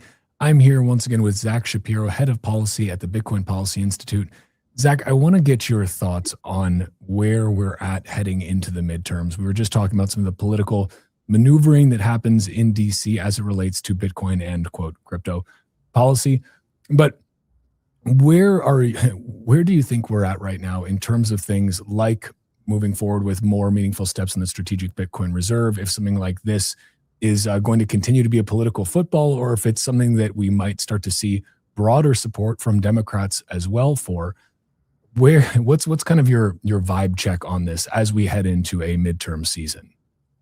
Yeah, so look, I'm not a political analyst. There's sort of a lot of those out there who understand the landscape better than I do. But it seems to be sort of a general consensus. The midterms are going to be at least good for Democrats, if not great, right? That they're like, the administration is not particularly popular right now, and that's what's going to drive turnout in this midterm election to some extent, probably. And so I just think that is broadly going to be tough for crypto policy. It's the reason why the market structure bill sort of needs to pass now. And there's some urgency to this. I think tactically, in terms of how we as Bitcoiners should pitch ourselves politically during the midterm, I think one of the real trends I think we are likely to see, especially starting this year, but more and more in the future, is hostility towards big tech. If you look at the Democratic Party, what are their political strategies right now?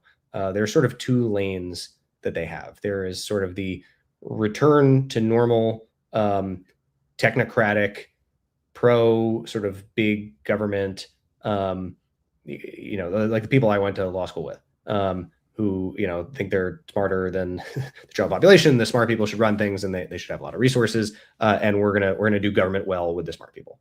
And then there is the economically populist wing of the Democratic Party, and I think there's been a retreat from sort of populism. Well, I guess populism is not even the right term. Sort of far left social issues. I think wokeness is out. I don't think they're going to try and do that. I don't think this election is going to be about sort of cultural stuff in the same way as the Democrats tried to run on in 2024.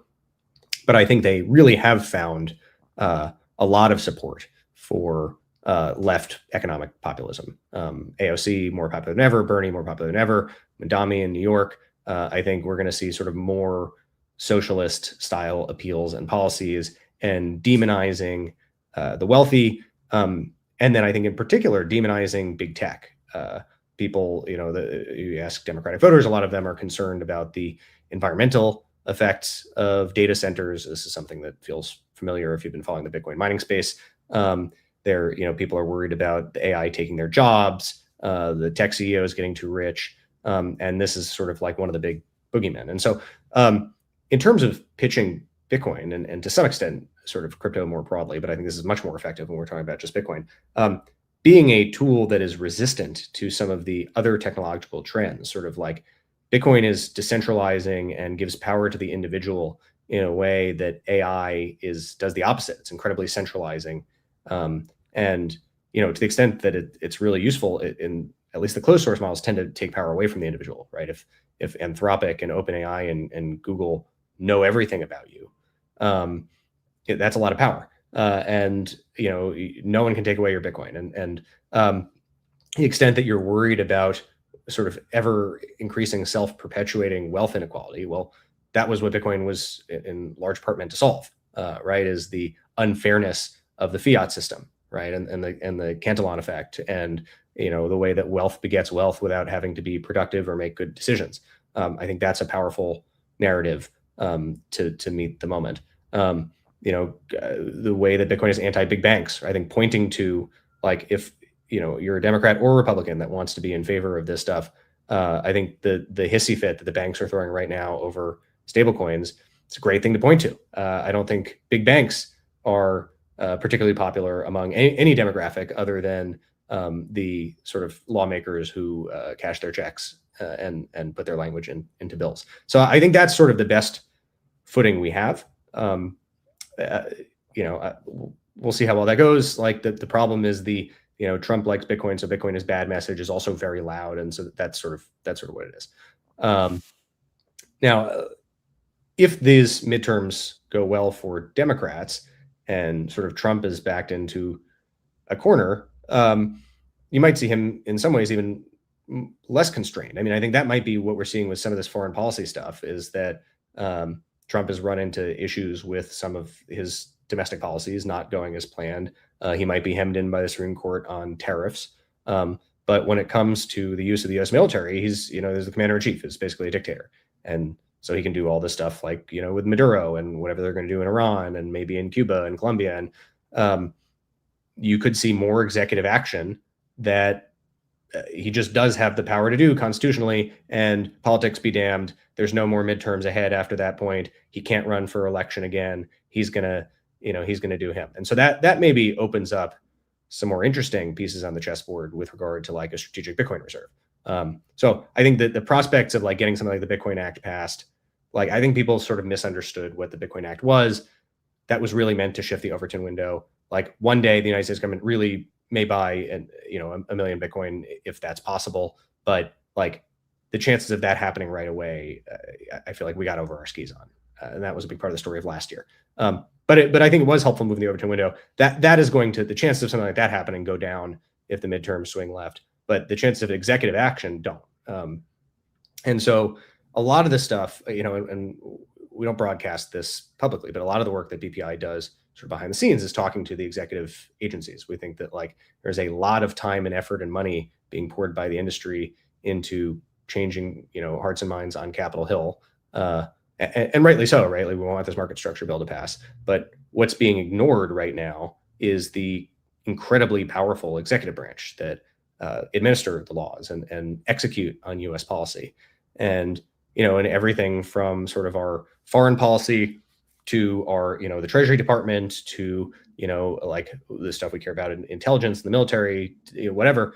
There are many uses for Bitcoin in all of those parts of the government. And so, we are absolutely reaching out to people in all of those different parts of the agencies.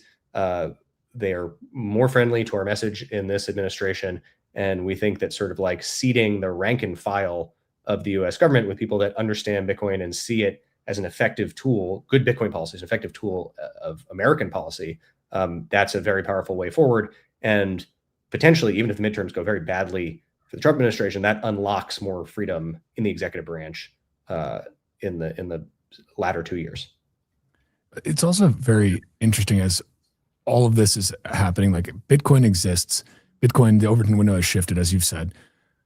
And at the same time, you've got just more and more examples of why Bitcoin exists thrown in front of you. Like this whole drama between Trump and Powell and the Fed just seems to be like, this is what we're talking about, guy. This is part of the problem. Have you been following this pretty closely? I mean, obviously you can probably maybe speak on it a little bit from just like a legal perspective. I don't know how deeply you've gone into this, but what was your read on that? I mean, it seems that from the initial visit Trump had to the construction site some months ago, where many memes were birthed, things have really gone downhill since then, to the point where the DOJ is actively subpoenaing the Federal Reserve. So have you been tracking this? Major investigations take a while, right? Yeah. So maybe it started then, and they're just getting, you usually will do subpoenas so in the federal criminal system, you not necessarily in like state or local law enforcement, in the federal criminal system, like before you take someone to trial, before you charge them with a crime, you need to have a indictment by a grand jury. So when most people hear jury, they think of what's called the petit jury. So grand and petit are just big and small in French. The petit jury is the famous one. That's the 12 people who decide whether you are guilty beyond a reasonable doubt or not guilty in a trial. The grand jury is a group of people that meet in secret. Everything in a grand jury investigation has to be kept secret under this rule. It's very hard to get any of that released. Think about it as like one step or maybe even half a step down from like a secret classification. It's a different thing than like national security classification, but those proceedings are quite secret. And it is not like a balanced trial. The government presents sort of whatever evidence it thinks is most compelling, and you need to get that grand jury to agree that, like, more likely than not, there's enough evidence that you could bring someone to trial, and you need to get that an indictment before you can formally charge someone. And there's a famous quote from the 80s about, you can indict a ham sandwich, right? It's like pretty easy to get indictments because it's a kind of a one-sided affair. But you don't necessarily want someone to know that they're under a grand jury investigation when they're under the grand jury investigation, because maybe they could go tell people to, cover up evidence or whatever. So the fact that the Fed and Powell are getting criminal subpoenas probably means that this is the end or towards the end of a grand jury investigation, not the beginning. So my guess is that when we saw the, video of the hard hat, probably the investigation started then or shortly after that, and it's been going on this whole time. Now, I think to anyone who's watching this, like, this is like pretty obviously pretextual, right? Like, he testified before Congress and there were budget overruns and maybe it was mismanaged. Like, presidents can want to get rid of a Fed chair. There's a open legal question about whether they have the power to fire them or not. Like, that the Supreme Court hasn't answered that question. But threatening someone with jail, it's pretty clear what this is about. And so I think, there are two ways I can look at this. One is like from a sort of like constitutional law or like lawyer standpoint, right? This is basically unprecedented. We've basically never seen anything like this before, where a president is using the threat of federal, just because like a president has not had as compliant a DOJ, I think, as this administration does, that would be willing to do something like this. And so using the threat of like criminal imprisonment to get someone to change interest rate policy, like, that is wild, right? We've never seen anything like that. And, there's some parts of that that are like a little bit scary from a separation of powers perspective. Now there's another part of me that like sort of the more like accelerationist thing. It's like, well, the Fed has always had some political concerns, right? They say they don't look at the market. Of course they look at the market. The Fed their existence is a thumb on the scale of the price of money and the price of assets. And yeah, this is more crude and out in the open, and in some ways fundamentally different than everything that we've seen before. But what it's doing, and what a lot of, honestly, this administration is doing, is making explicit things that were more subtle and behind the scenes, and exposing the like sort of bare scaffolding of how the American government works. Like what part of how the government works are traditions that rely on people's goodwill and like a gentleman's agreement. And then, maybe that gets worked out sort of, in the smoking room behind the scenes, and how much of it is like, well, here is the down to the studs, what you are legally allowed to do and not do. And so we're going to push that as far as possible. And until the Supreme Court stops us, we're just going to keep exercising every power we think we have, and maybe a little bit beyond that. And that's what we're seeing here. And so, having an independent Fed, I guess, if you're going to have a Fed, is a nice idea in theory. But like, I think the optimistic part of this is like it raises obvious questions. It begs questions like, what is the purpose of the Fed? And how independent has it been? And like, what should the role of this institution be?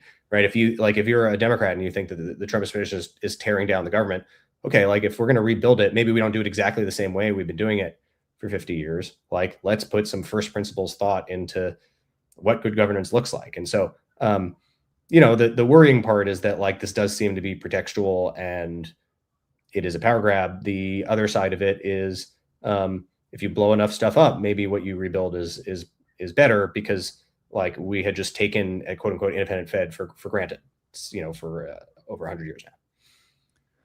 Yeah, it is quite interesting, because it's sort of like, it's just kind of saying a lot of these quiet parts out loud in a very public forum. And as a Bitcoiner, and just also as somebody who doesn't like seeing the value of my dollar get continually debased, I'm not the biggest fan of the Fed. I don't envy Jerome Powell, because I think it's a terrible, impossible job, and it's not a job that I think should really exist in that way. We shouldn't have this unelected group of banker bureaucrats setting the price of money and deciding how much new money to put into circulation. It's just, our founding fathers would be rolling over in their graves.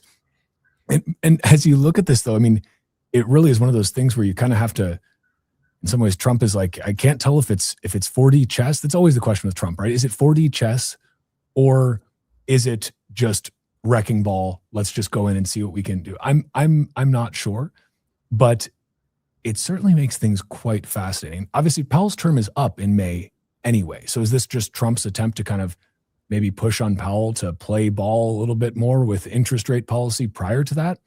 I don't know.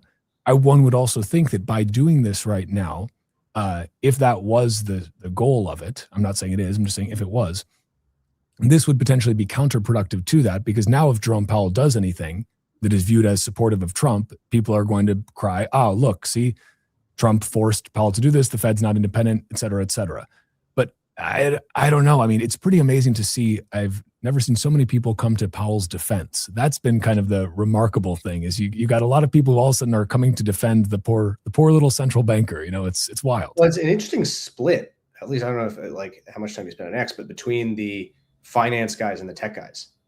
The tech people are more sort of libertarian and the Fed, and the finance people all of a sudden feel like they're very, very fond of Powell. Because I think he's done about as good a job as you can do in that job. He's made a lot of tough calls. And you got to hand it to him to some extent in that way. It's just that there is the broader first principle structural question, which I think that I'm on the side of the tech people on. In terms of like why you would do this, I don't think Trump cares about an independent Fed. I don't think that's like a high on his priorities list. I don't think he even like would say that it was. You could get, Powell's term as Fed chair is up. I think he's still on the Fed board of governors. And so part of this might be to vacate his seat entirely. And then it's also could be a message to the next person in the chair. Like Trump is going to pick someone who, is going to be dovish and loyal to Trump. But just in case that person gets any ideas, I don't think it's a credible threat that Powell's actually going to go to jail. There's not anything to convict him of. However, he hired Williams and Connolly as his defense team. Those people are, over $2,500 an hour for the lawyers. And so, unless you're super rich, and even if you are super rich, you can run up a pretty serious legal bill just defending yourself, even if you're entirely in the right. And so, I think this is like, when you think of it as 4D chess, or I think Trump acts based on instinct. I think that's his whole thing, right? He's not like a sit down and map it out guy. I don't think it's 4D chess in that like these pieces intricately fit together, but I think he has this like feral intelligence of like, I'm just going to like push on stuff until I figure out what I want.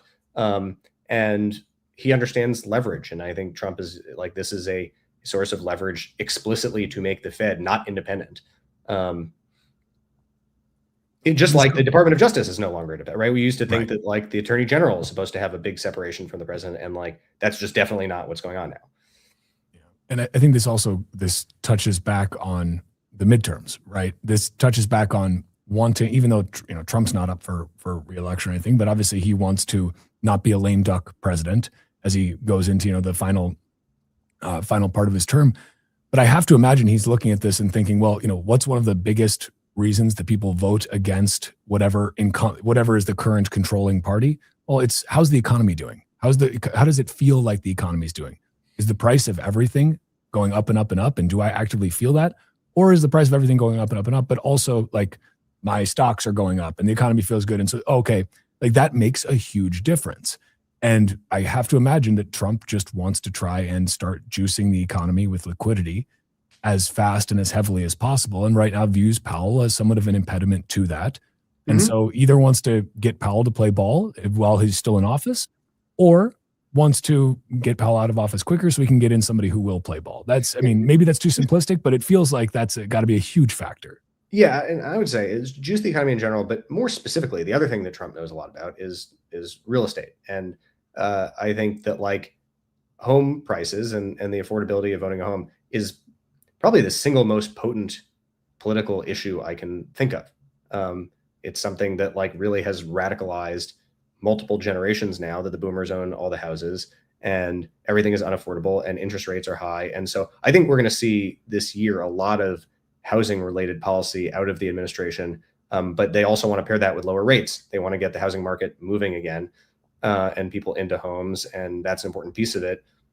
And, given what's happened with inflation, it's going to be very hard to get an independent Fed chair to be on board with that. And so you'd find the leverage where you can find it. Well, the difficulty there too is, of course, it's it's quite a double-edged sword because okay, you want to decrease rates to make those mortgages not quite so oppressive in terms of the rates that you're paying on them, but at the same time, when you decrease rates and you inject liquidity into the economy, well, the price of everything just goes up faster, right? So yeah, you may have a lower rate, but the price of that home just went up by 10%, 20%. That's a post midterms problem. Yeah, exactly. Fair point. That's a problem for future people, not for current people.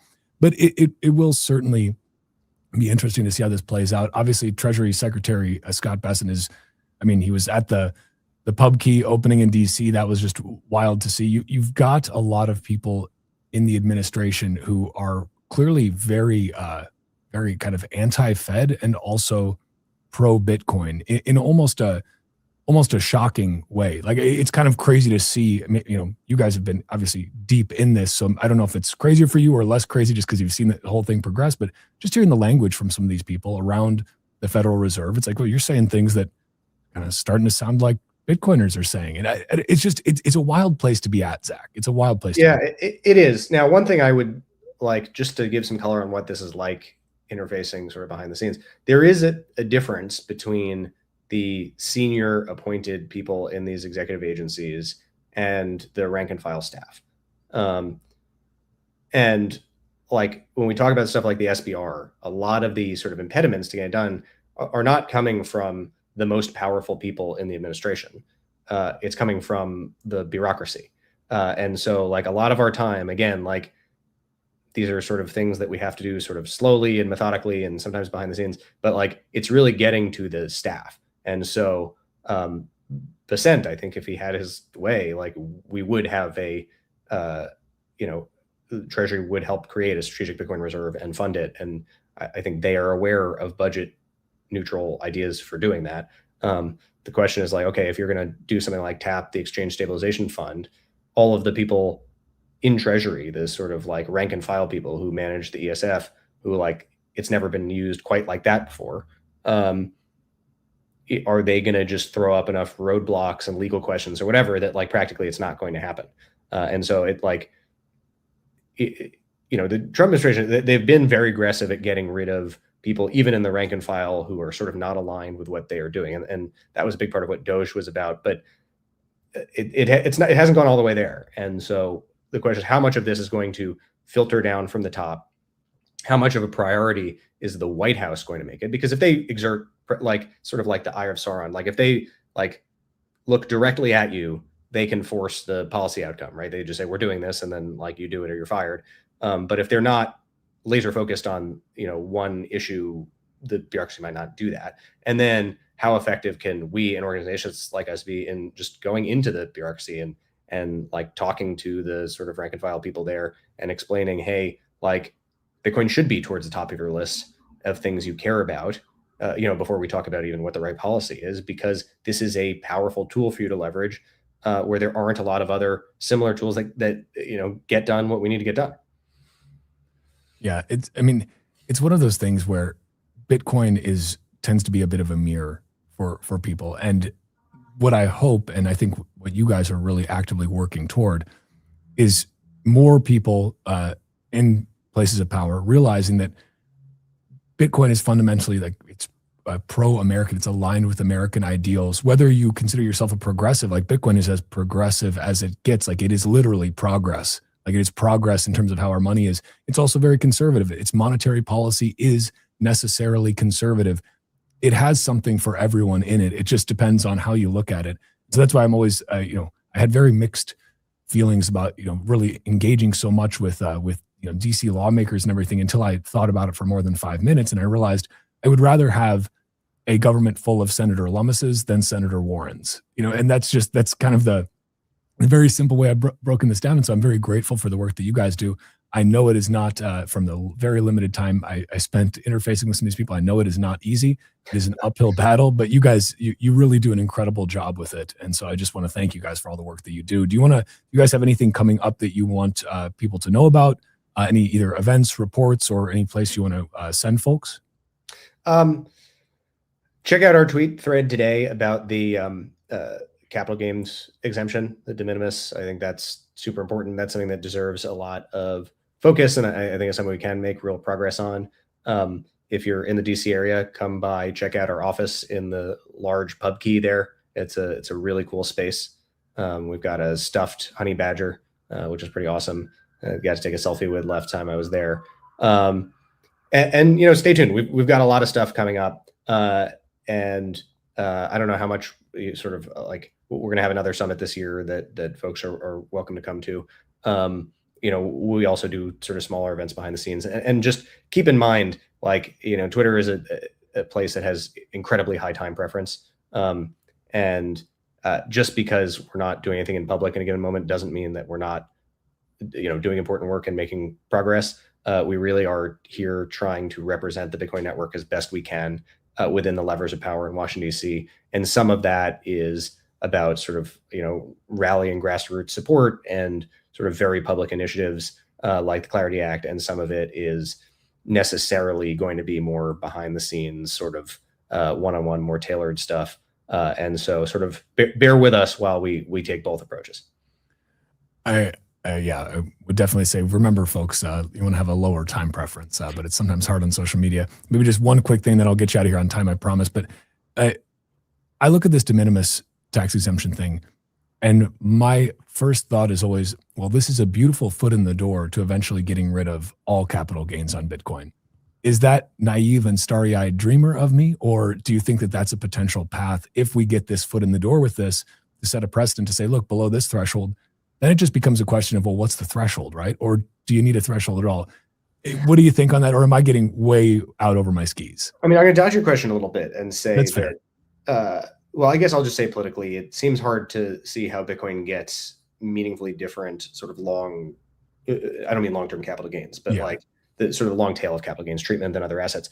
That being said, like if you believe the Bitcoin thesis, everyone needs to hold assets, and assets are just, even if they don't get more valuable, like fiat's going to go down, even if assets don't go up, and everyone's going to have lots and lots and lots of unrealized capital gains, and you're going to need that to survive. And so it might just be that like the way late stage fiat economy works is going to force the issue on capital gains, because it's not going to be tenable, right? It's just going to be confiscation if, you know, like your capital gain on your whatever, like, you know, the way you store value is just going to eat away at your savings forever.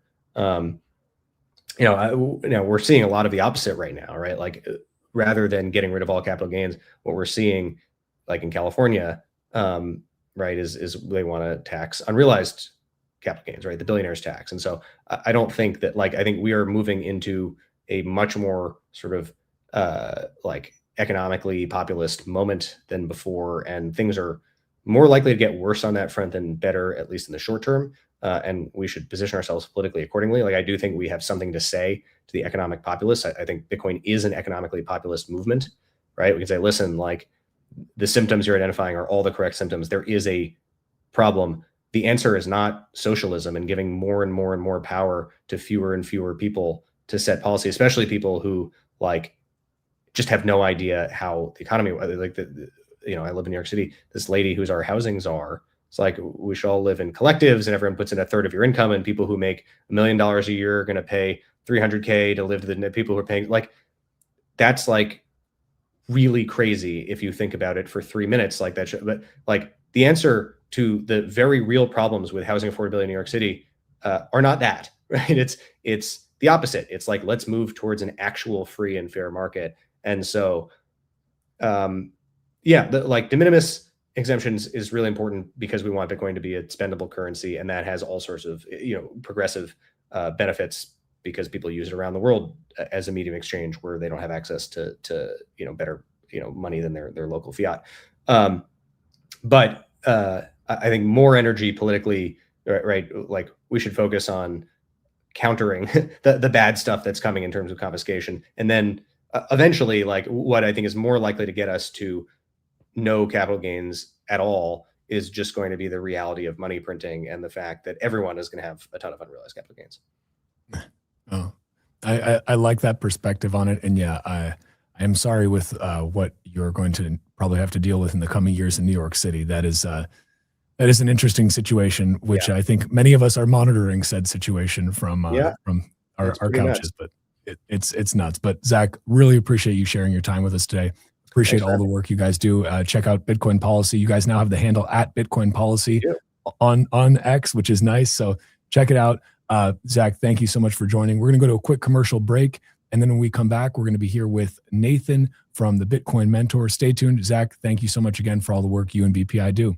All right, guys, don't touch that dial. We'll be right back.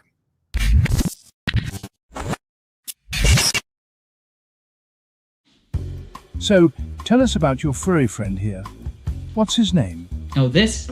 This is Bitcoin. Bitcoin. It's not just a cat, he's family.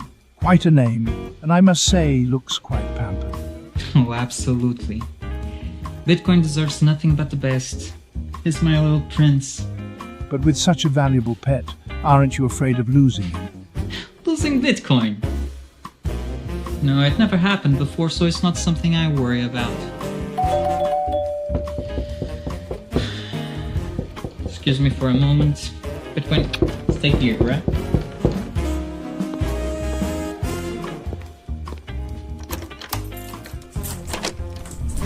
Bitcoin, no!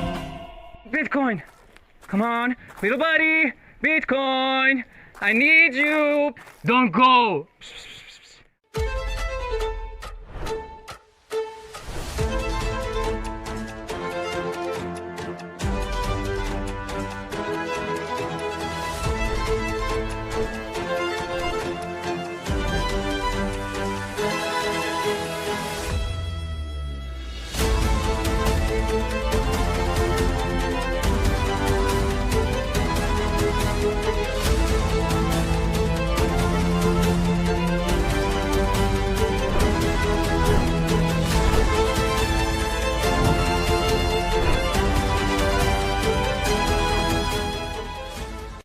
Security matters.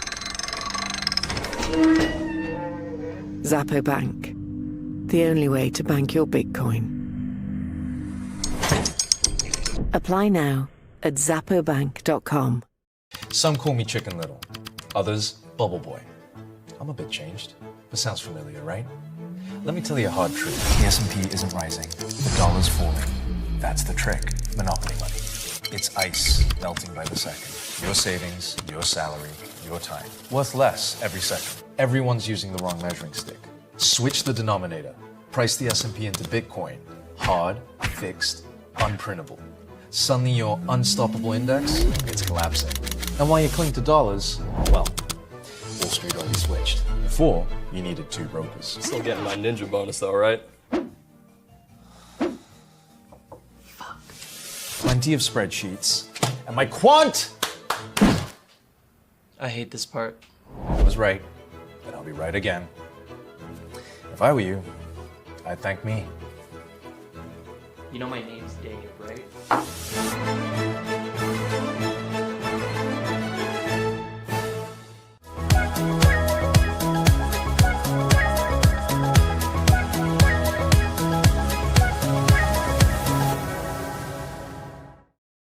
Welcome back to RoxomTV, everyone. My name is Walker America. I am here with you every Tuesday from 1 p.m. to 4 p.m. Eastern Standard Time. We just had Zach Shapiro, head of policy at the Bitcoin Policy Institute, with us on the show.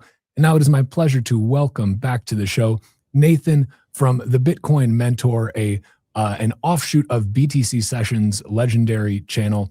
Nathan, how you doing, man? Good to see you. I'm doing pretty solid, Walker. It's been a wonderful day, been a productive day. No complaints here. Did you make sure to check your wallet during the commercial break? Because I did see a solo block was found about an hour or so ago. Spoiler alert: it was not me. I've already double checked. It was not me on that one. I'm gonna have to check. I believe we've talked about this in the past. Where every time you see the news that a solo block has been found, it's well, better go check my couple little basement miners that I have. I just recently found a little miner that I'd gotten off of Crypto Cloak's website that I forgot that I had. It was sitting in a box. I was like, oh, well, what a nice little late Christmas present to me. Fantastic. But Nathan, good to have you here. Always love doing a bit of a vibe check with you. And I think that's what we're going to do today. We've got a couple of stories I kind of want to run by with you, but then also just want to get your general feel for where we're at. Last time we talked was, I guess it was last year. We can say that. We can make that dad joke for a while. You know, haven't talked to you since last year. But Bitcoin, as we record right now, Bitcoin is at 94,287 infinitely printable US dollars per Bitcoin, catching a bit of a bid today, up 3.39%. I don't know about you, but the start to the year feels like it's been a little bit of a vibe shift. It feels like some of the baggage of 2025 has been kind of left behind. It was a sideways year. Where are you at with this right now? You and I have been consistently bullish even since Bitcoin was, crashing all the way down into the 80s. But where are you at right now as we start off this new year? Are you feeling this vibe shift as well, or do we just have another crab market ahead of us? No, very much so. I'm definitely feeling the vibe shift. And I wasn't even coming into the end of the year. There was something about like the end of the 4-year cycle, about being down on the year that's like, okay, we're in uncharted territory again. It's almost like price model discovery. Like no one knows what's going to happen next. And this is going to be a ton of fun. So even like looking today, like we're still down. I see like 0.22%, so 22 basis points on the year from the open, but it's quite the little aggressive move up. And maybe it's a little bit of too hopeful optimism. But when I see it do this kind of move in a day, it's like, okay, are we kicking back off again? Are we started up again? It almost seems to me like had a wonderful conversation with our friend Joe Consorti, and he was calling it like this might just be like a mid bull run correction. Like that 30% drawdown may have just been a mid bull run connection. And I definitely feel that. And my guess is that it's something to do with for lack of a better term, and God love them, nothing against them. We all have to go through the journey on our own. A little bit of the Bitcoin tourists kind of packing up at the end of the year there. It may have been for unrealized tax. It may have been like a tax loss harvesting implications or some reason, but it seemed like a lot of the people that were coming in, probably hanging out in the ETF sort of structure, weren't necessarily taking self-custody, very much looking at this still as a trader, right? They're still thinking in fiat games. It feels to me like they cut their losses. They at least declared that like, it's down for the year. I think it's going to go down further, and that they may have left. And so it's almost like all the Debbie Downers at the party have just decided to go somewhere else, and it's just us hanging out now. So yeah, it's feeling better. It's feeling really bullish. There is tons of chaos and craziness on the horizon. I'd love to see this continue and just continue to ramp up over the next couple months.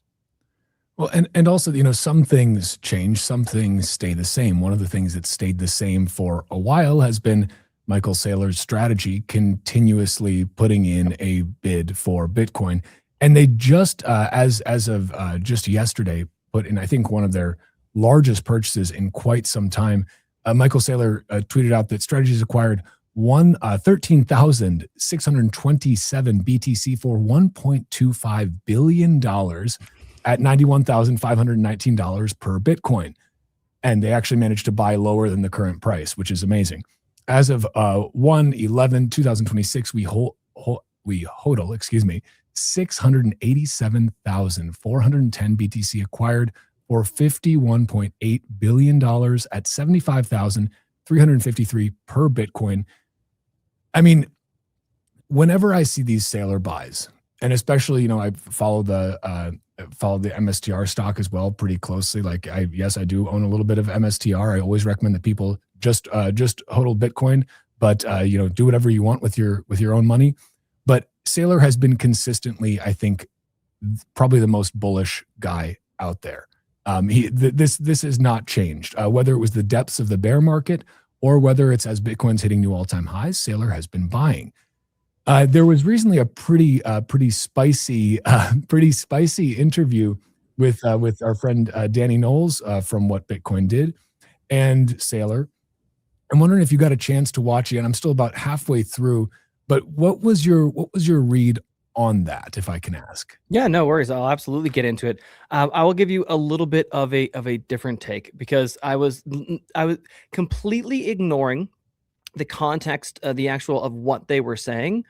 All I saw, and this is a bit of the benefit of the doubt, because again, I have my disagreements with Saylor with regards to where this is ultimately going, particularly like US dollar versus Bitcoin.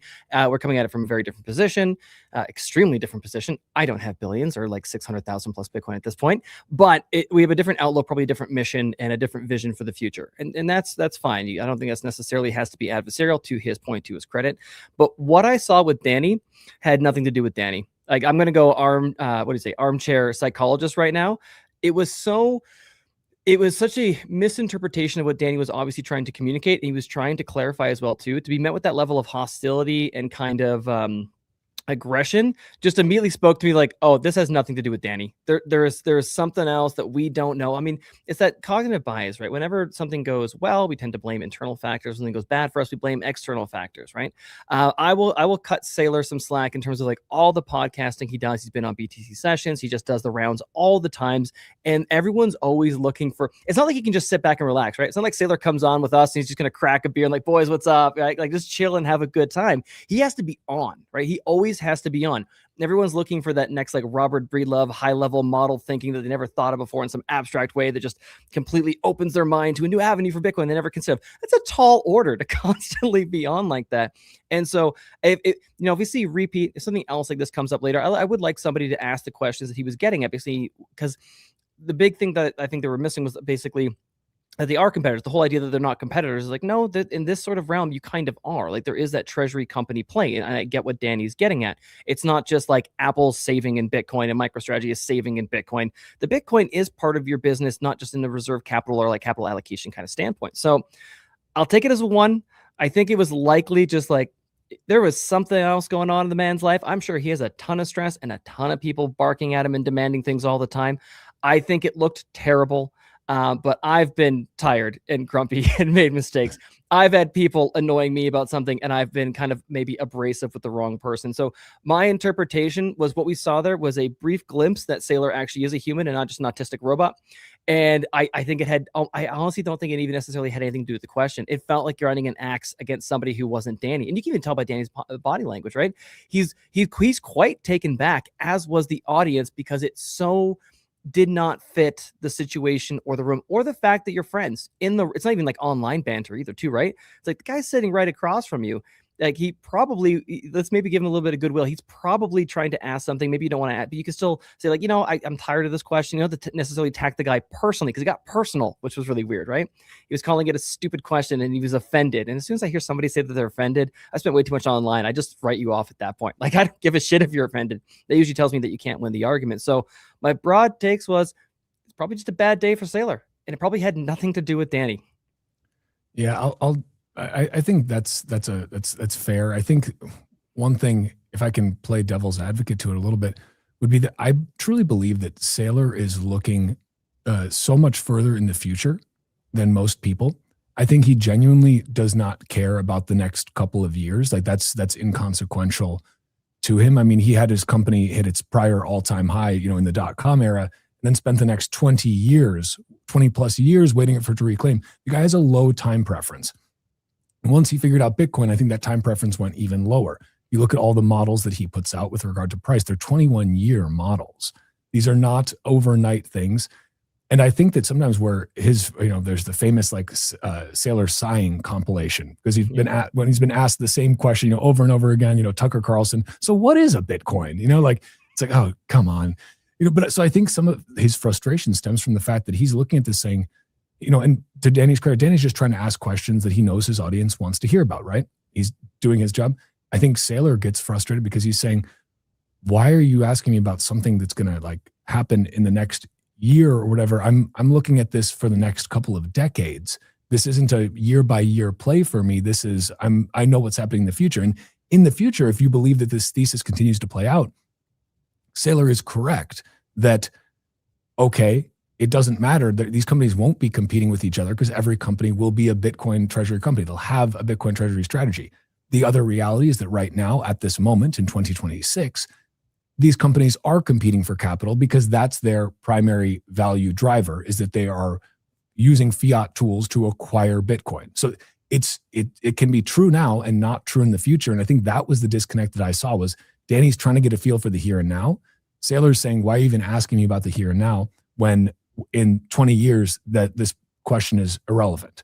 So, I would like to hope that after that they, went and took a dip in the pool and got to relax a little bit and laughed about it all. But it was certainly interesting, and I think at the end of the day, it's also a great reminder. What Saylor said during there, which may have sounded harsh, but is very much true, is people who are maybe mad about the performance of various treasury companies.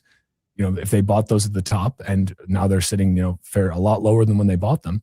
People who are mad about that, well, it's like maybe you shouldn't have been trading treasury companies. Maybe you should have just been stacking Bitcoin. And that's usually going, I was going to say always, if you're looking at a long-term time preference, that's always going to be the best policy there. So, but it certainly, I feel like it invigorated the Bitcoin X ecosystem a little bit. So for that, I'd like to thank both Danny and Saylor, because I do think it was an interesting exchange. Clearly, two perspectives clashing, but ultimately two guys who both are very much invested, quite literally, in the success of Bitcoin. They're both, they're both pretty all in very different ways, but ultimately both on the same side. And I think that perhaps the last thing I would say on this that I think was a good takeaway message was, and this is not a criticism of Danny at all. I thought Danny did a nice job and was asking good questions. He always does. But what Saylor pointed out about the infighting amidst Bitcoiners, and that it's like we have and I think that this is something you and I have talked about in the past. So many external threats, so many negative externalities that are outside of the Bitcoin ecosystem that do not want Bitcoin to be successful. We focus a lot of time on purity tests within. Now, that's not necessarily a bad thing. This is going to lead us into our next story, because a lot of that toxicity is an immune system that helps people prevent them from getting scammed. And I'm going to bleed this in perfectly. One of the things, it's a story I talked about a little bit earlier today, but I want to bring it back because I'd love to get your take on it. People got scammed very recently when the former mayor of New York City, Eric Adams, launched his NYC token. Apparently, the stated goal of this was to combat anti-Semitism and anti-Americanism, and also donate to historically Black colleges and a lot of other buzzwords. This was just kind of insane. It was then very quickly, very soon after, I think the price of the token got up to, let me see what I have in my note here. It got up to, I think, 58 cents per coin, per token, market cap in the hundreds of millions. And, the market cap calculations are a little bit funky, but whatever. But then it crashed like 80%. Addresses associated with the token creators, presumably one of them is Eric Adams as well, cashed out a bunch of liquidity. And this just looks like the most classic rug pull. I mean, just the definition, like when they show you rug pull in a textbook in the future, it's going to have this as an example. What was your read on this? Because this is a time where Bitcoiner toxicity, I mean, this all happened so fast, there wasn't even time for us to be toxic. It was like, They announced it, I just heard about it, and it already rugged. So, I mean, what was your read on this? Because to me, I thought it was a joke at first. I thought there's no way. Like, we're past this, right? But apparently not. How did you take it? I thought it was a joke. And then I got told that it was to combat anti-Semitism. It was like, ha, ha, ha, ha, ha. Very funny, right? Good one, That's guys. the most ridiculous thing I've ever heard. No, it absolutely was. It was just him enriching himself. And I'll just go out on that one immediately. I believe I was reading that somebody was going into it like a $2 million net worth and pulled $3.4 million out of this rug pull when he sold his before, as that crashed. It's like, this was straight up. There is no excuse at this point in time, after Trump coin, after everything we've seen. Like, this playbook has run its course. You're only doing it. It's like, I'm going to set up this wonderful organization where I get new people to come in, and I use the new people's money to pay out the old people's money. And as long as I keep getting new people coming in, it's like, yes, it's a Ponzi. We played this game before.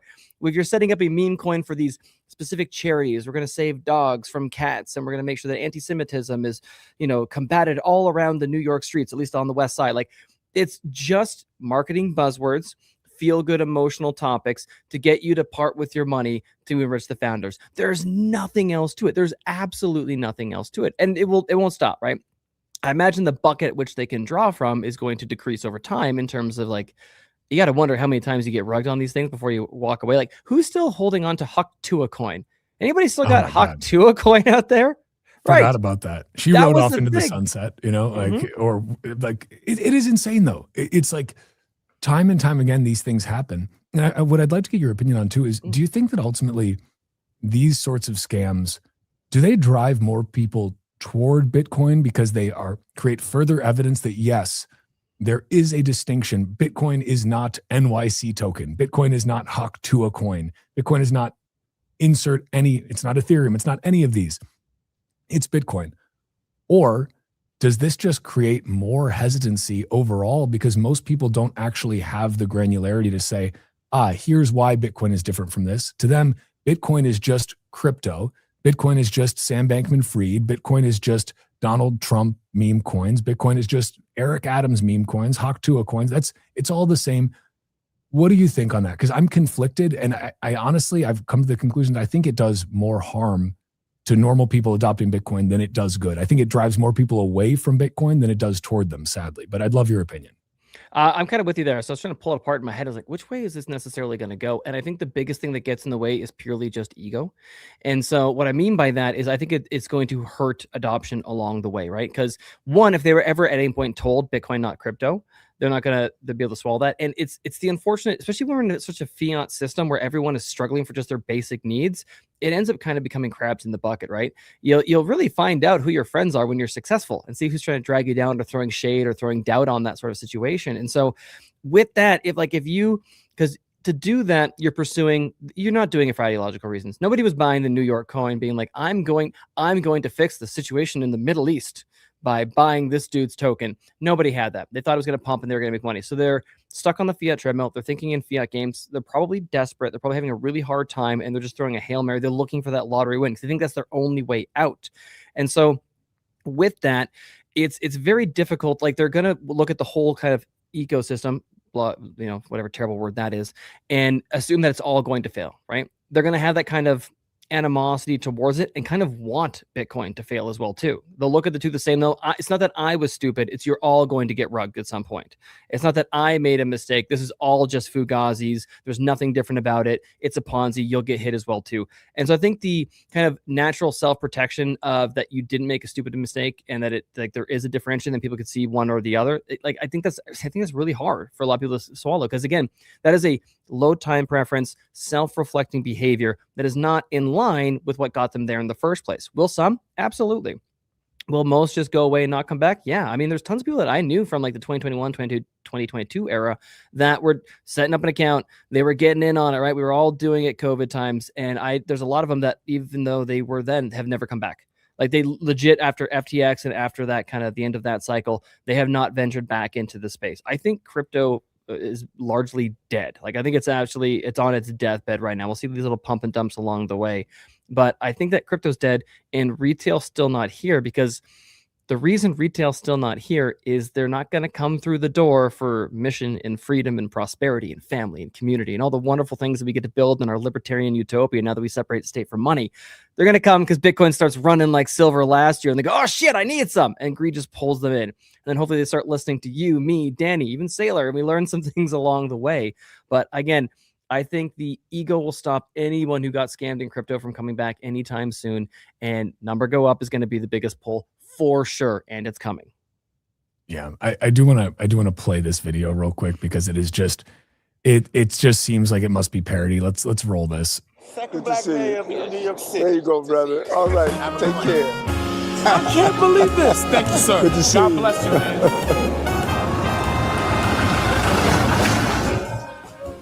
Yo, Eric, is that you? Yes, it is, brother. How are you? New York is wild, man. Just get a fucking mayor at the back of my car. That's New York. I always say there are two types of Americans: those who live in New York and those who wish they could. Those who get rug pulled and those who rug pull. Mayor, big moments? Yep, big moment. We're about to change the game. If you can't make it to New York, we're going to bring New York to you. You know, there's people that don't think this is staged. Yeah. Cash or credit card?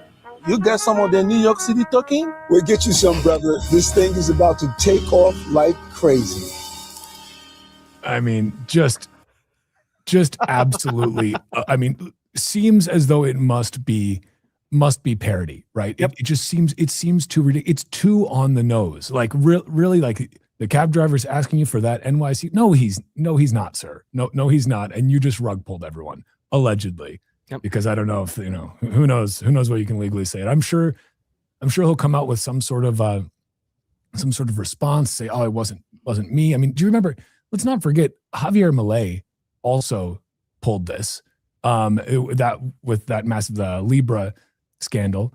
I mean, this is something that obviously Trump and Melania both launched their own tokens. This is nothing new, but it's amazing that it just keeps happening. The exact same playbook. And it's like, I don't know. It's funny. I had a conversation. I had a conversation, a podcast I dropped today with a social engineering expert, a guy by the name of Christopher Hadnaggy. Amazing book. Highly recommend people go through it. But it's funny because this is directly hitting on one of the things. I asked him kind of what currently the scam landscape and the fraud landscape looks like right now. And there's a lot going on there, different kind of extortion plays that are popular. The AI tools and what they have is just absolutely terrifying. But the one that he highlighted specifically is like, what are the biggest kind of like emotional drivers that are making people, getting people into these situations? He said FOMO. He said FOMO was the big one, which is exactly what this sort of setup is. I think it will always, unfortunately, kind of be a driver, that human greed, that fear of missing out, that these will continue to work for probably longer than they should. Yeah, it is sad to see. And I mean, at least I guess this all comes from a place of people feeling left behind.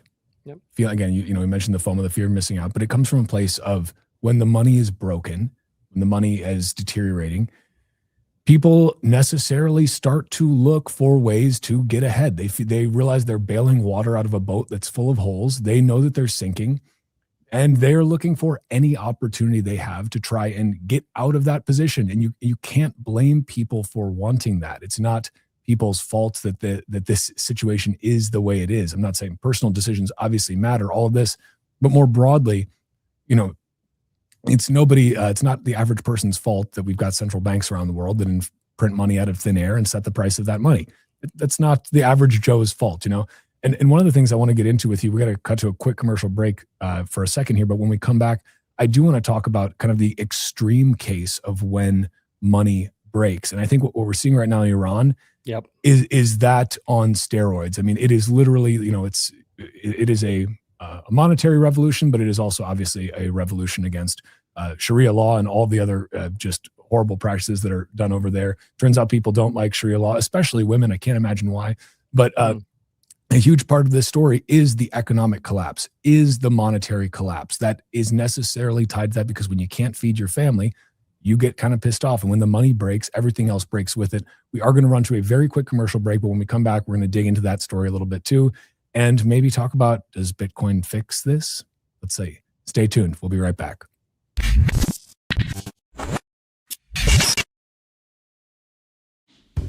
So, tell us about your furry friend here. What's his name? Oh, this? This is Bitcoin. Bitcoin? It's not just a cat, he's family.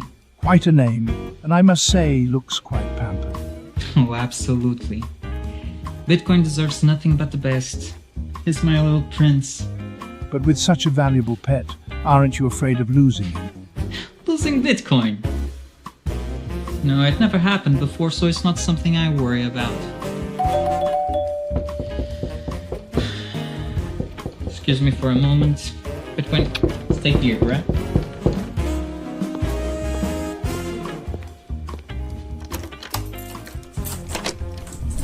Bitcoin, no! Bitcoin, come on, little buddy, Bitcoin, I need you, don't go!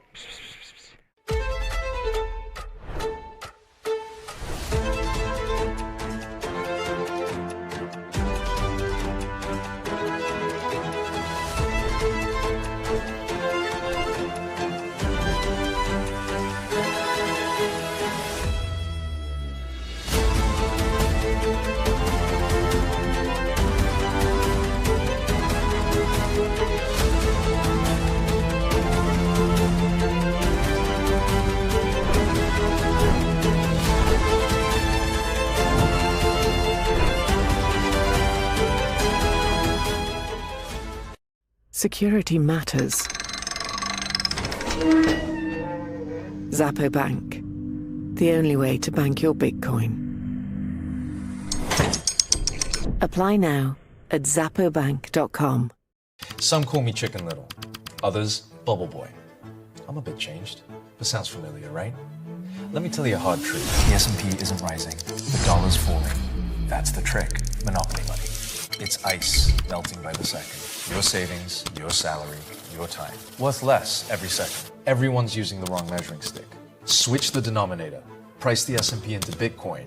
Hard, fixed, unprintable. Suddenly your unstoppable index, it's collapsing. And while you cling to dollars, well, Wall Street already switched. Before, you needed 2 brokers. Still getting my ninja bonus though, right? Plenty of spreadsheets. And my quant! I hate this part. I was right, and I'll be right again. If I were you, I'd thank me. You know my name's Dave, right?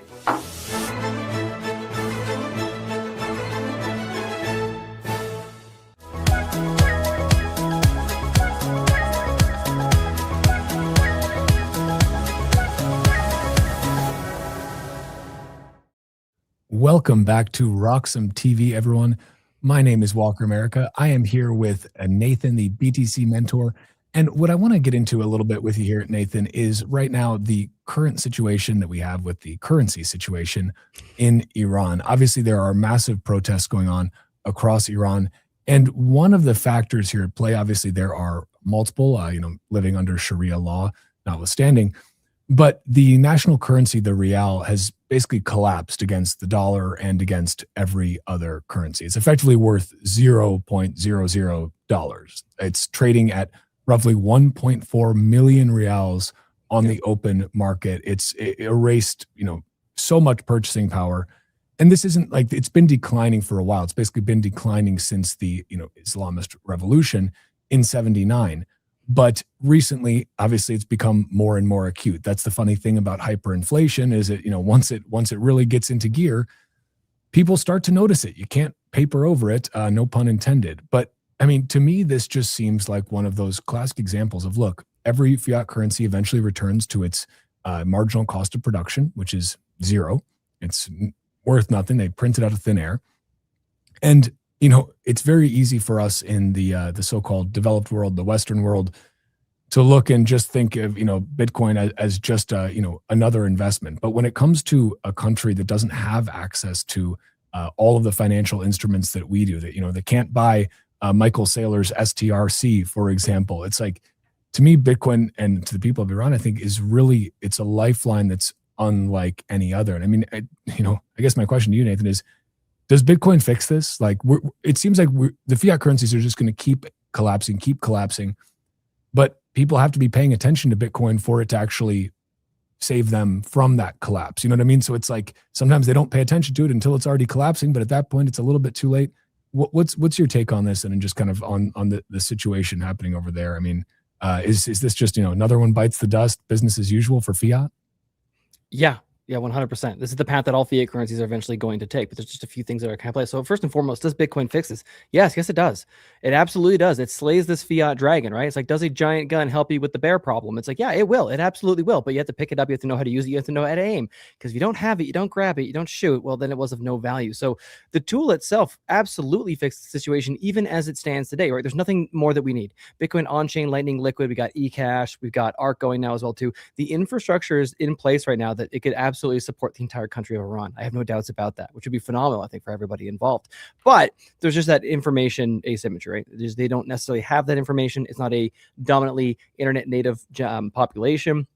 I think that, I really do think that there will come a time, but I think it's further down the road, where the dominant cohort, the dominant population is millennials and kind of maybe a little bit younger as well too, that are much more comfortable with tech in this sort of situation. And if and when that moment happens, they'll be much more prepared and much quicker to act and then actually make the switch. And we actually might see a country seemingly switch overnight because of the pressures of the existing system falling apart. So the big thing that I kind of want to highlight, that this reminded me of thinking about it, is essentially because it happens so unbelievably fast. I was trying to look at the chart. Looking at the chart is kind of useless. Like, there's no information there. It's just, oh, it's fine, and then it's dead. But actually, it wasn't fine along the way. It's just that god awful of how quickly that it moves. And I think you're right. What people forget, particularly when you're dealing with a fiat currency, is that Mises's regression theorem really comes into play. Like, it's a major factor of why it works. So why did the Iranian rial have value? It's like, well, because it did yesterday.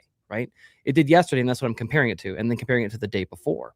But then as soon as, the day prior, your butcher is like, nah, you got to give me double at least, there is a psychological component to money, right? The characteristics that make a good money is not just a human hallucination, right? There is actual, you could say, definable characteristics that are necessary to succeed in that function because it is a tool, right? But particularly when we're just existing in fiat, it really relies on basically it had value yesterday, so it had value today.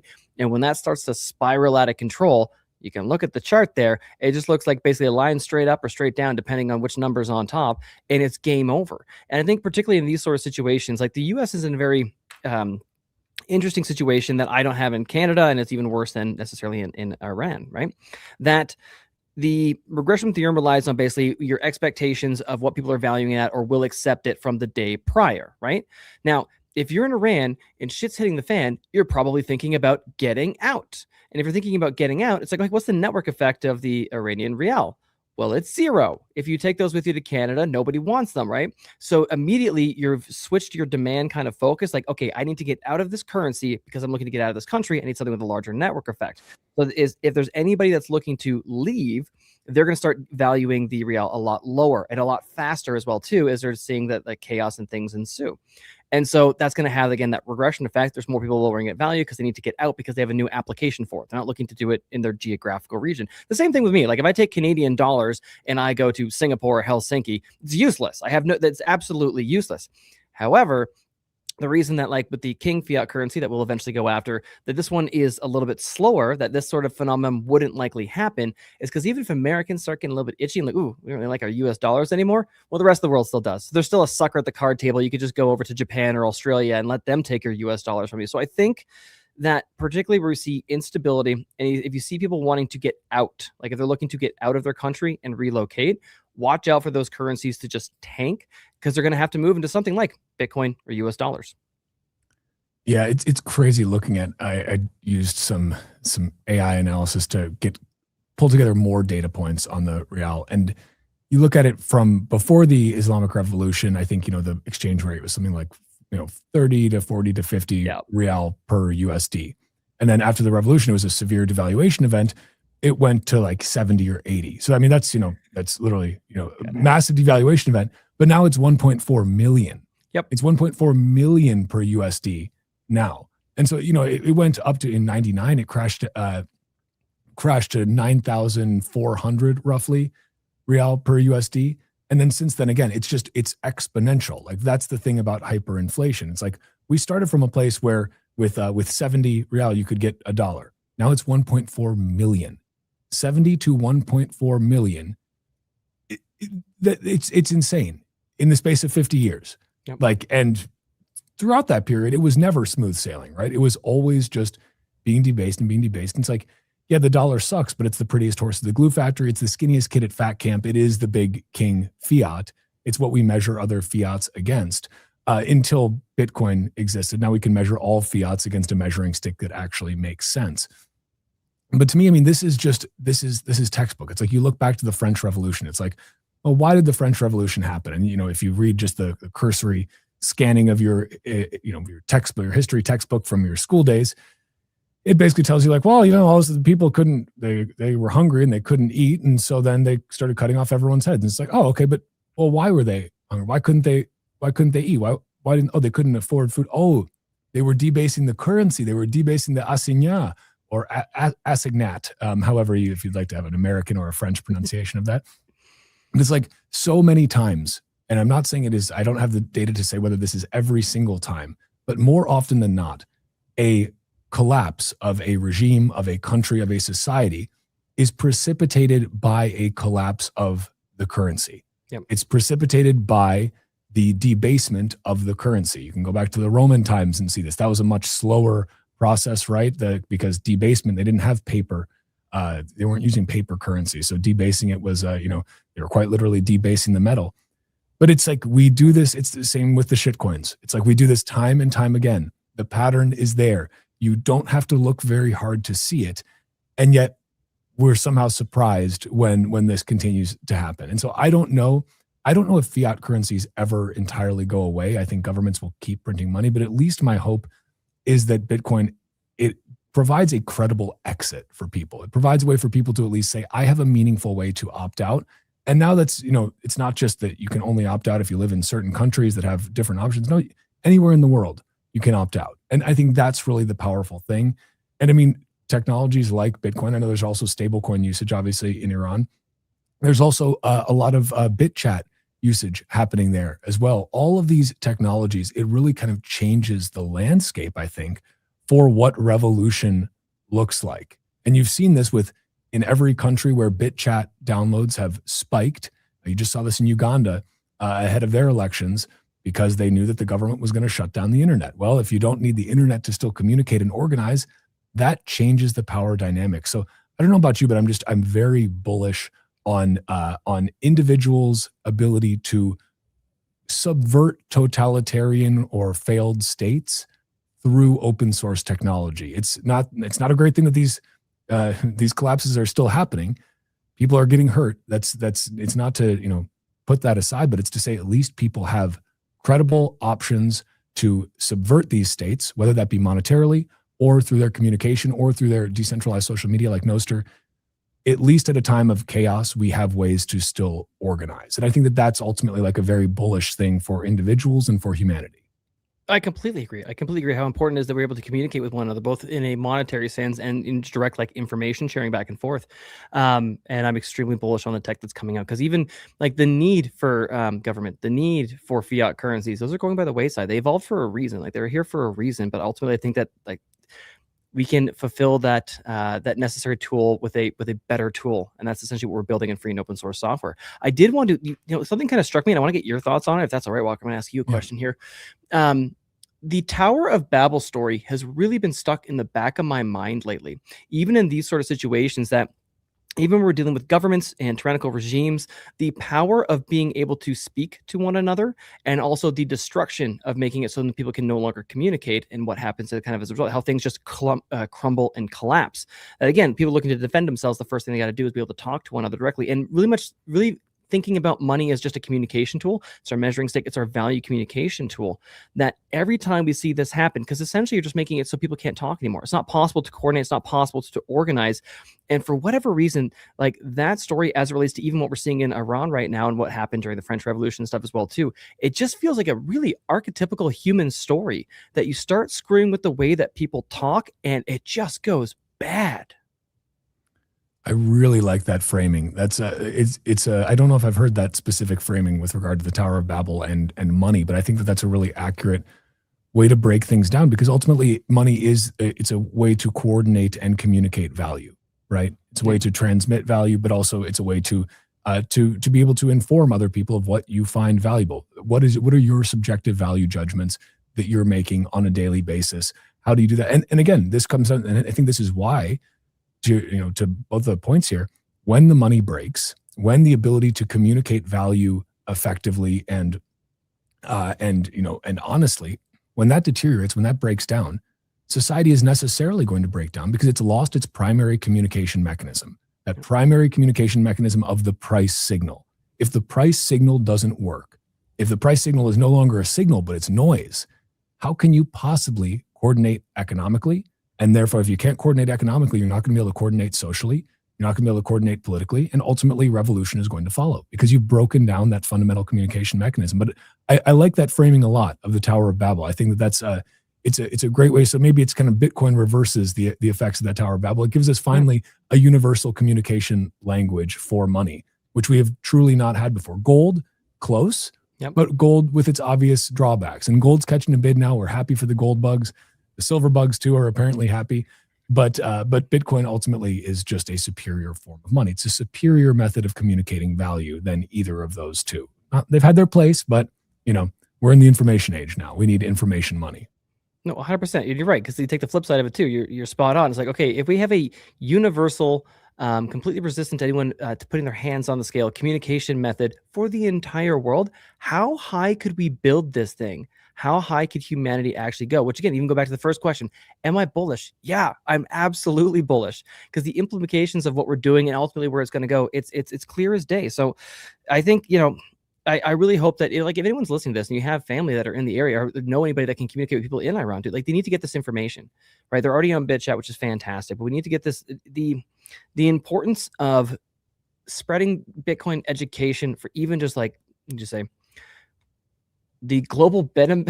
I want to say, like, it sounds so ridiculous. The global betterment of all. Like, I'm well aware that that's what I mean, but it really is that case, right? I hope the best for the people there, right? I hope they can build something better out of this and not repeat the same problems over again. And I'm optimistic because at least, if nothing else, we're getting closer to kind of that like 0-day mark where one country does go, let's never do this again, Bitcoin, and we're done, right? That moment is coming closer. We know it's in the future and we're walking our way towards it. Maybe it'll happen in Alberta first. I'm very optimistic about that, but it's coming.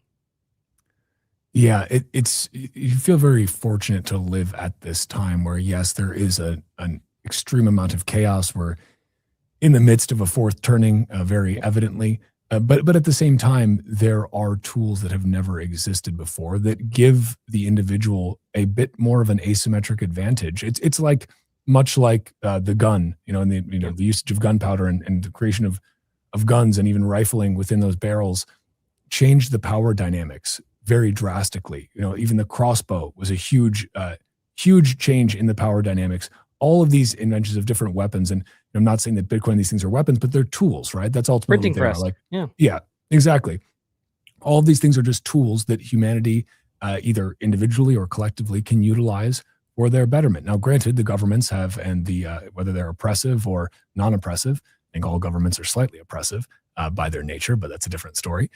But yes, they have access to all these tools as well. But the point is that they don't somehow get some greater benefit from using them, especially when these tools are about communicating, whether that's value or information, which is, spoken information, written information.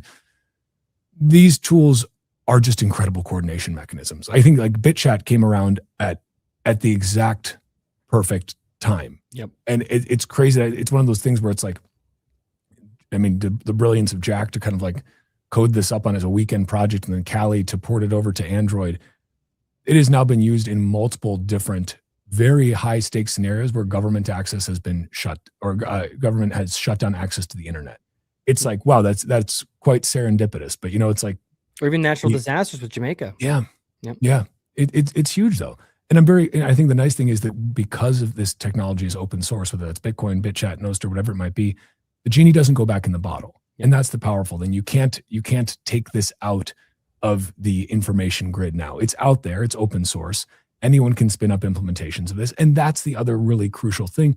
It's also one of the reasons why I think protections for open source developers really do need to be codified. One of the things we've talked about a lot, you and I, and just Bitcoiners in general, is about the attack on the Samurai Wallet developers. Bill and Keone, they're currently in prison. I would encourage everyone, as I've said many times before already on this show today, but I'm going to continue to beat this drum. BillandKeone.org. Do check that out. Sign the petition. That's free. But these guys, they ultimately wrote non-custodial code. They never had any hold on user funds. And they wrote code that was privacy preserving, that is open source, that anyone can now use. There's already been another instance spun up by somebody. And this is the really powerful thing. But in countries that are supposedly free, developed, democratic, it is incumbent on the people in charge to actively enshrine protections. We don't need the government's permission, but the government can certainly take rights away by throwing you in jail, right? But to enshrine the rights that we already have, which is the ability to speak freely, the ability to write open source code and share it, the ability to have privacy, which is really at the core of so much of this. And I just, it's sad to see, because in a lot of countries right now, we see both privacy, the ability to speak and publish being severely restricted, record arrests for social media posts in the UK, all of these digital ID laws. I don't know. Sometimes it starts to feel like the black pills outweigh the white pills, but then I remember we have this technology that allows us to subvert all of these potential black pills. But I don't know where you're at with that. There's a lot of stuff going on right now where you say, dang, once great nations are just driving themselves into the ground on a one-way street to totalitarianism. But maybe I'm being hyperbolic. I don't know. Like Keir Starmer got Australia and Canada together and said, hey, guys, do you want to ban X? Now, fortunately enough, Canada actually said no, which I'm surprised about, because they're usually at the behest of the City of London. But still, those are the conversations going on behind the scenes. So in terms of black pills, there's a lot. There's a ton that's still on the horizon. We have a lot to still deal with. In terms of white pills, of course, we got Bitcoin. we have each other. And the most important thing too is that we can't give up, right? You kind of have that like moral obligation. Like I'm very grateful to be here. At least this is how I feel, right? I'm very grateful to be here. And I think I have a moral obligation to be hopeful and optimistic and keep trying, right? We can't go into complete cynicism, but it will come to an end no matter what. So there's always that white pill. Like the Soviet Union, no one thought it was going to fall. And then basically overnight, it was just basically done, right? It goes back to kind of those ideas of preference cascades, people building up animosity and being ready for the change when the change arrives. One thing that I did want to like double tap on there quick too was Keone and Bill in prison and the samurai devs. There's something that I want to like highlight, 'cause I think it's worth getting into the discussion as well too, is that I think there is a reasonable chance that we can successfully get them pardoned this year. I think that's doable, but going back to Bitcoiners coordinating and not just infighting, it's going to take a little bit of coordination. It's going to take some conversations. It's going to take some just pristine A-level meme work here coming up. So like the biggest issue that we have as Bitcoiners is that basically we're libertarians, right? So when things are good, we'll just completely destroy each other over like the most minuscule stuff. And it's really hard to coordinate and actually push anything forward, which again is our immune system, protects us from like Eric Adams and his New York City, shitcoin there. But there are times we need to try and band together and coordinate and set aside the differences, even temporarily, and just push forward. And so the one thing I want to highlight is that Trump is a political animal. He is, if nothing else, he is just a political animal who loves to be loved, loves attention, loves to win. We've got midterms coming up. And we need to make sure that it is known to this administration. And I need some psycho memers out there to come up with something like 4 words or less, punchy as hell that we can get in there. That's basically like no devs, no Republican vote, right? We need to make sure that this administration knows that the entire Bitcoin community as one will walk away and doesn't necessarily have to vote Democrat, but we are not voting Republican unless they're out before the midterms, right? And that has to be the ask and be the push, because they will. I think they actually will. We already know that it's on his radar. We know that things aren't necessarily good from a polling perspective. We know that they would like to maintain the control that they have, and they've lost momentum since being elected in 2024. I think we can make it happen. So I think there's a white pill right there that, guys, they want something from us coming up here very soon. If we can stop bitching at each other for just a couple months, we might actually be able to push this thing. Like, we got the question to the president. We might be actually to be able to push this thing across the finish line. And it's absolutely worth trying to take that opportunity. Yeah, no, I couldn't agree more. And it's one of those things where you're right that as it relates to these pardons, and I was just talking about this with Zach Shapiro from BPI, the Bitcoin Policy Institute, but they are often, it's a political horse trading a little bit, right? Not that necessarily politicians won't do something out of the goodness of their own heart, but usually they won't. But if there's something in it for them, then they can perhaps be swayed. They can be convinced. And ultimately, it's just I would like to see these guys back with their families. And I think for any country, also whether it's the United States, whether it's Canada, whether it's the UK, it doesn't matter. Whether it's any country in the European Union or elsewhere, but countries that are purportedly free and purportedly and democratic and abide by the rule of law, it's like you should want to protect open source developers who are writing code that is beneficial to your citizenry. This isn't a left-right thing. It shouldn't be anyway. You can make it that if you want, but it's ultimately not. It's about how much do you actually believe in the values that you espouse as an individual or as a nation, as a government. How much do you really believe in them? Because if you really, really do believe in them, then you should, the choice is very clear. You need to make sure that open source developers are not punished simply because some people might use their code for bad stuff. It's gonna happen. Of course it's gonna happen. People use cars for bad stuff. People use the internet for bad stuff. People use guns for bad stuff. It doesn't make those things bad.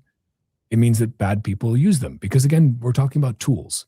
You can use a tool in any way you want, right? And so just because some criminals can use a tool for bad stuff doesn't mean you should stop the vast majority of the general law-abiding population from using those tools, nor should you punish the developers who wrote the code that made those useful tools available. It's like, but again, so much of this gets politicized. So much of it becomes a partisan football issue. So much of it is going to be, you can already picture Elizabeth Warren, Donald Trump is trying to pardon money launderers is what she'll say. It's almost too predictable, but it's sadly Does she still have pull? I feel like she's just disappeared. Sadly, she apparently still has pull with people that are missing part of their brain. But yeah. Right side. Unfortunately.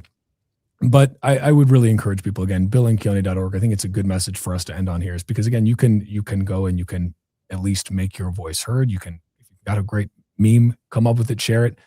Do not underestimate the power of a strong meme. But but Nathan, maybe I'll toss it back to you for any last words, and to tell folks where to find you as well. Oh, of course. Let's say last words. I think that one is that I want to make sure we keep their names in our mouth and we keep talking about them. We keep bringing it up and we coordinate on that one. To your point about like division, yeah, they will try to divide us, and it's very easy to do so if we're not paying attention. We'll decide what we're going to fight with amongst ourselves. Don't let them decide what we're going to fight amongst ourselves about. So don't get distracted with what they're going to throw in front of us. Don't let them. We'll bitch at each other, but it's on our terms, not their terms. What would I say beyond that? Thank you. The fight still continues. We need to keep educating people. Iran, I think the big takeaway, especially looking at the Iran situation right now, is that this is not some unique phenomenon that can only happen in that part of the world. It will happen everywhere. It's always destined to happen everywhere because fiat currencies are inherently unstable. So stack sats, take everything in self-custody. You can find me over at BTC Sessions, and you can find Bitcoin Mentor, bitcoinmentor.io. And we have fun over there too. All right, great note to end on.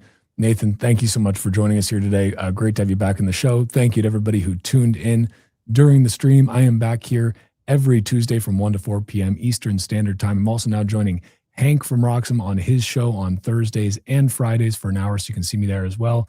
Again, I am Walker America. This is Nathan from the BTC Mentor. Thank you guys so much for being with us here today. We'll see you right back here tomorrow on RoxomTV. Take care.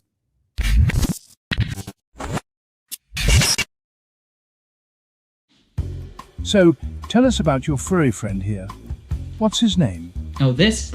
This is Bitcoin. Bitcoin? It's not just a cat, he's family. Quite a name, and I must say, looks quite pampered. Oh, absolutely. Bitcoin deserves nothing but the best. He's my little prince. But with such a valuable pet, aren't you afraid of losing him? Losing Bitcoin? No, it never happened before, so it's not something I worry about. Excuse me for a moment. Bitcoin, stay here, right?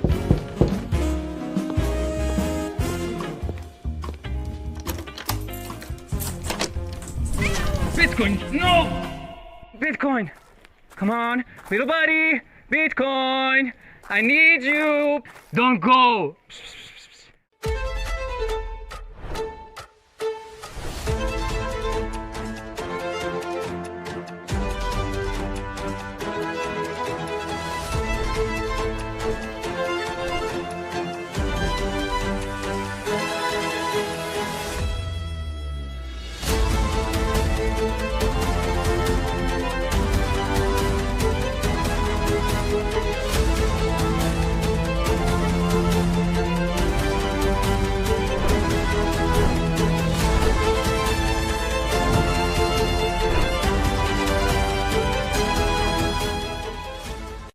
Security matters. Zappo Bank. The only way to bank your Bitcoin. Apply now at zappobank.com. Some call me Chicken Little, others Bubble Boy. I'm a bit changed, but sounds familiar, right? Let me tell you a hard truth. The S&P isn't rising, the dollar's falling. That's the trick. Monopoly money. It's ice melting by the second. Your savings, your salary, your time. Worth less every second. Everyone's using the wrong measuring stick. Switch the denominator. Price the S&P into Bitcoin. Hard, fixed, unprintable. Suddenly your unstoppable index, it's collapsing. And while you cling to dollars, well, Wall Street already switched. Before, you needed 2 brokers. Still getting my ninja bonus though, right? Plenty of spreadsheets. And my quant! I hate this part. I was right, and I'll be right again. If I were you, I'd thank me. You know my name's Dave, right?